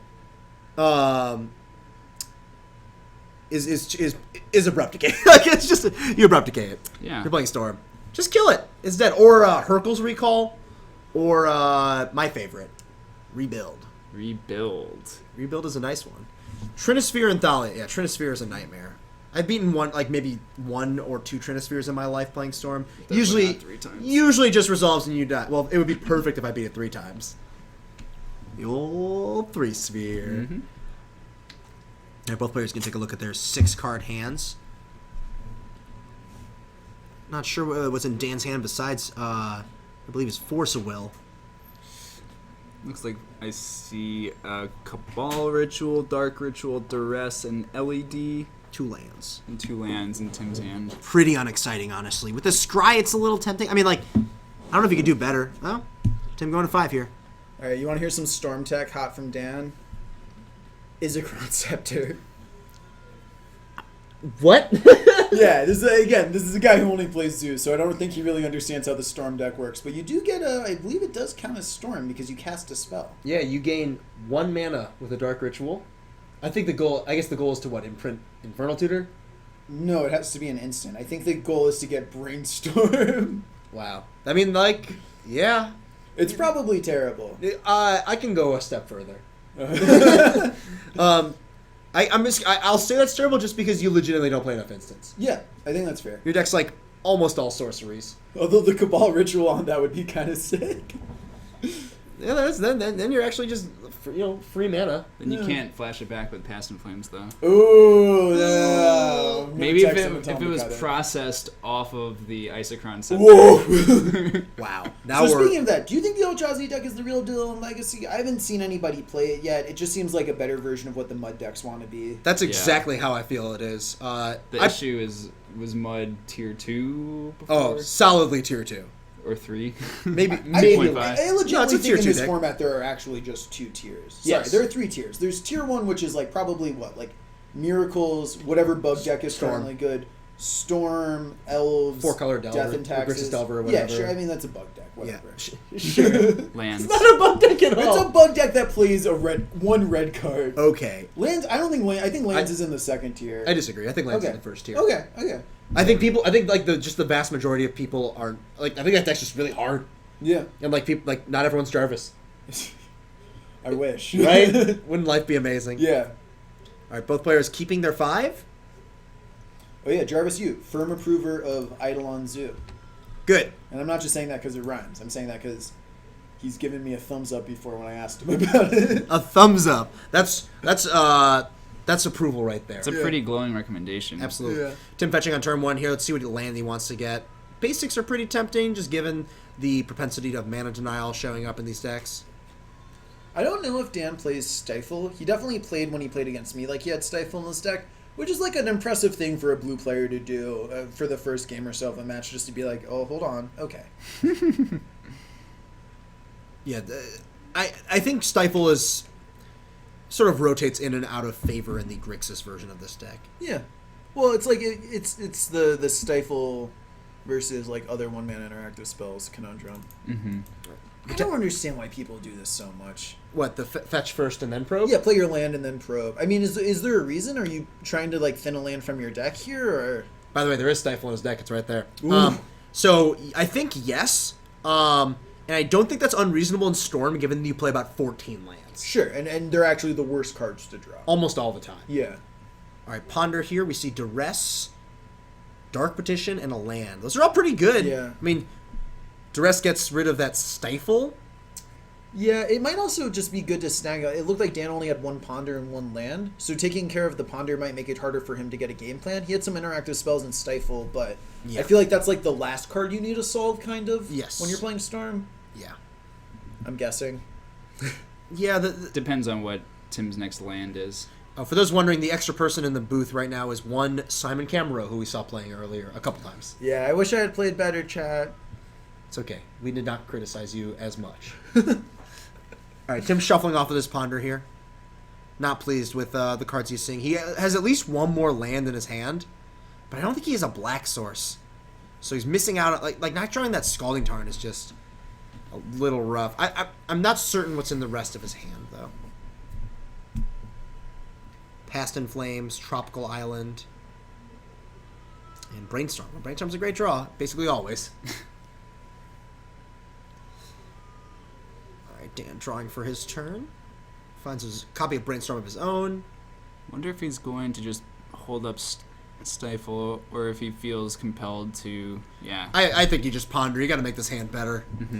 This is like a play that I think is much easier when you're up a game. Because, like, let's say Tim just Yes. has the nuts and turn twos you, you know? Yeah. Like, well, okay. Tim you mulled have to game 5, three. though. Right, exactly. You know, like, a lot of things contextually make this safer. Also, because I think Dan is just... It doesn't always draw great. Nothing against him personally. He's, like, a super nice guy. But maybe he's, like, playing against getting Brainstorm locked. That might be that. I will say I've played against Dan like a fair number of times, and I see him get very unlucky. Yeah. Like more often than one should. But that happens. It happens. You get the swings. That's magic. Whatever.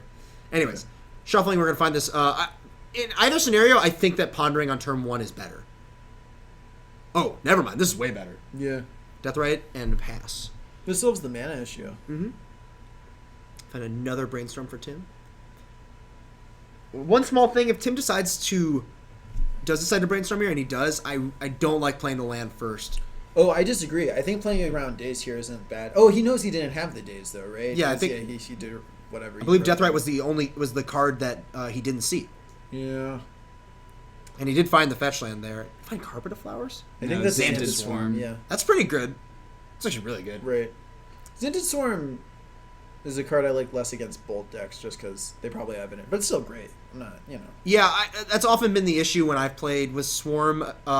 Whenever you board it in against the red-based Delver decks, they just They leave them probably bolt. still have 2 or 3 at least. Yeah, like just because it's better than like their slower creatures. Yeah. And better than like some more narrow cards. In general, I think Bolt is almost better than Stifle. Maybe not in the play, but I really don't. I think Stifle is a little bit overrated against. I would say it's better than Gurmag Angler. Yeah, I would agree with that. That's an easy Maybe side. I think Stifle gets a bad rap. Like if you really want to mana denial them, you gotta commit to it. All right, we'll see what Dan wants to do this turn. This is a tough turn for him.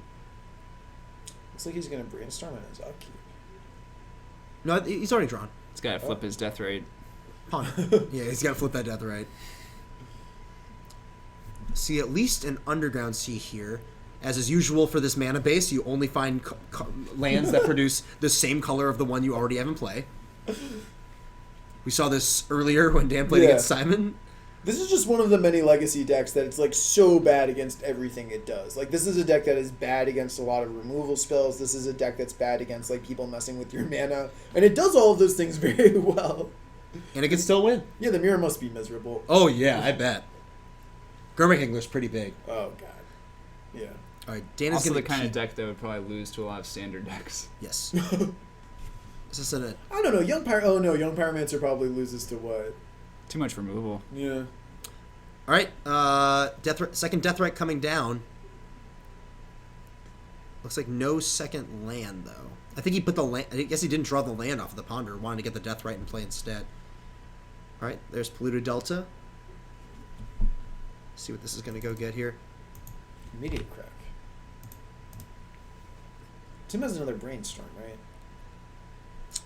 right? Yes. Okay.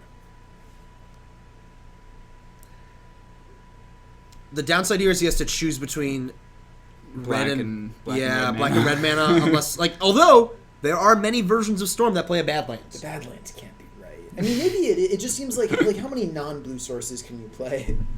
2. The answer is 2. Is it Bayou and Swamp? Or it's Badlands. and Oh, Swamp. sure. Okay, yeah, that's completely reasonable. That's the question. It's just the reason people play a second green source is because you're very often boarding in many green cards post board, and getting your first green source wastelanded is pretty bad. Red, you literally have 1, maybe 2 cards. Yeah, like Empty the Warrens or whatever. And a lot of the time, your red mana is coming from LAD. Right. Or Petal, yeah. Yeah. Yeah.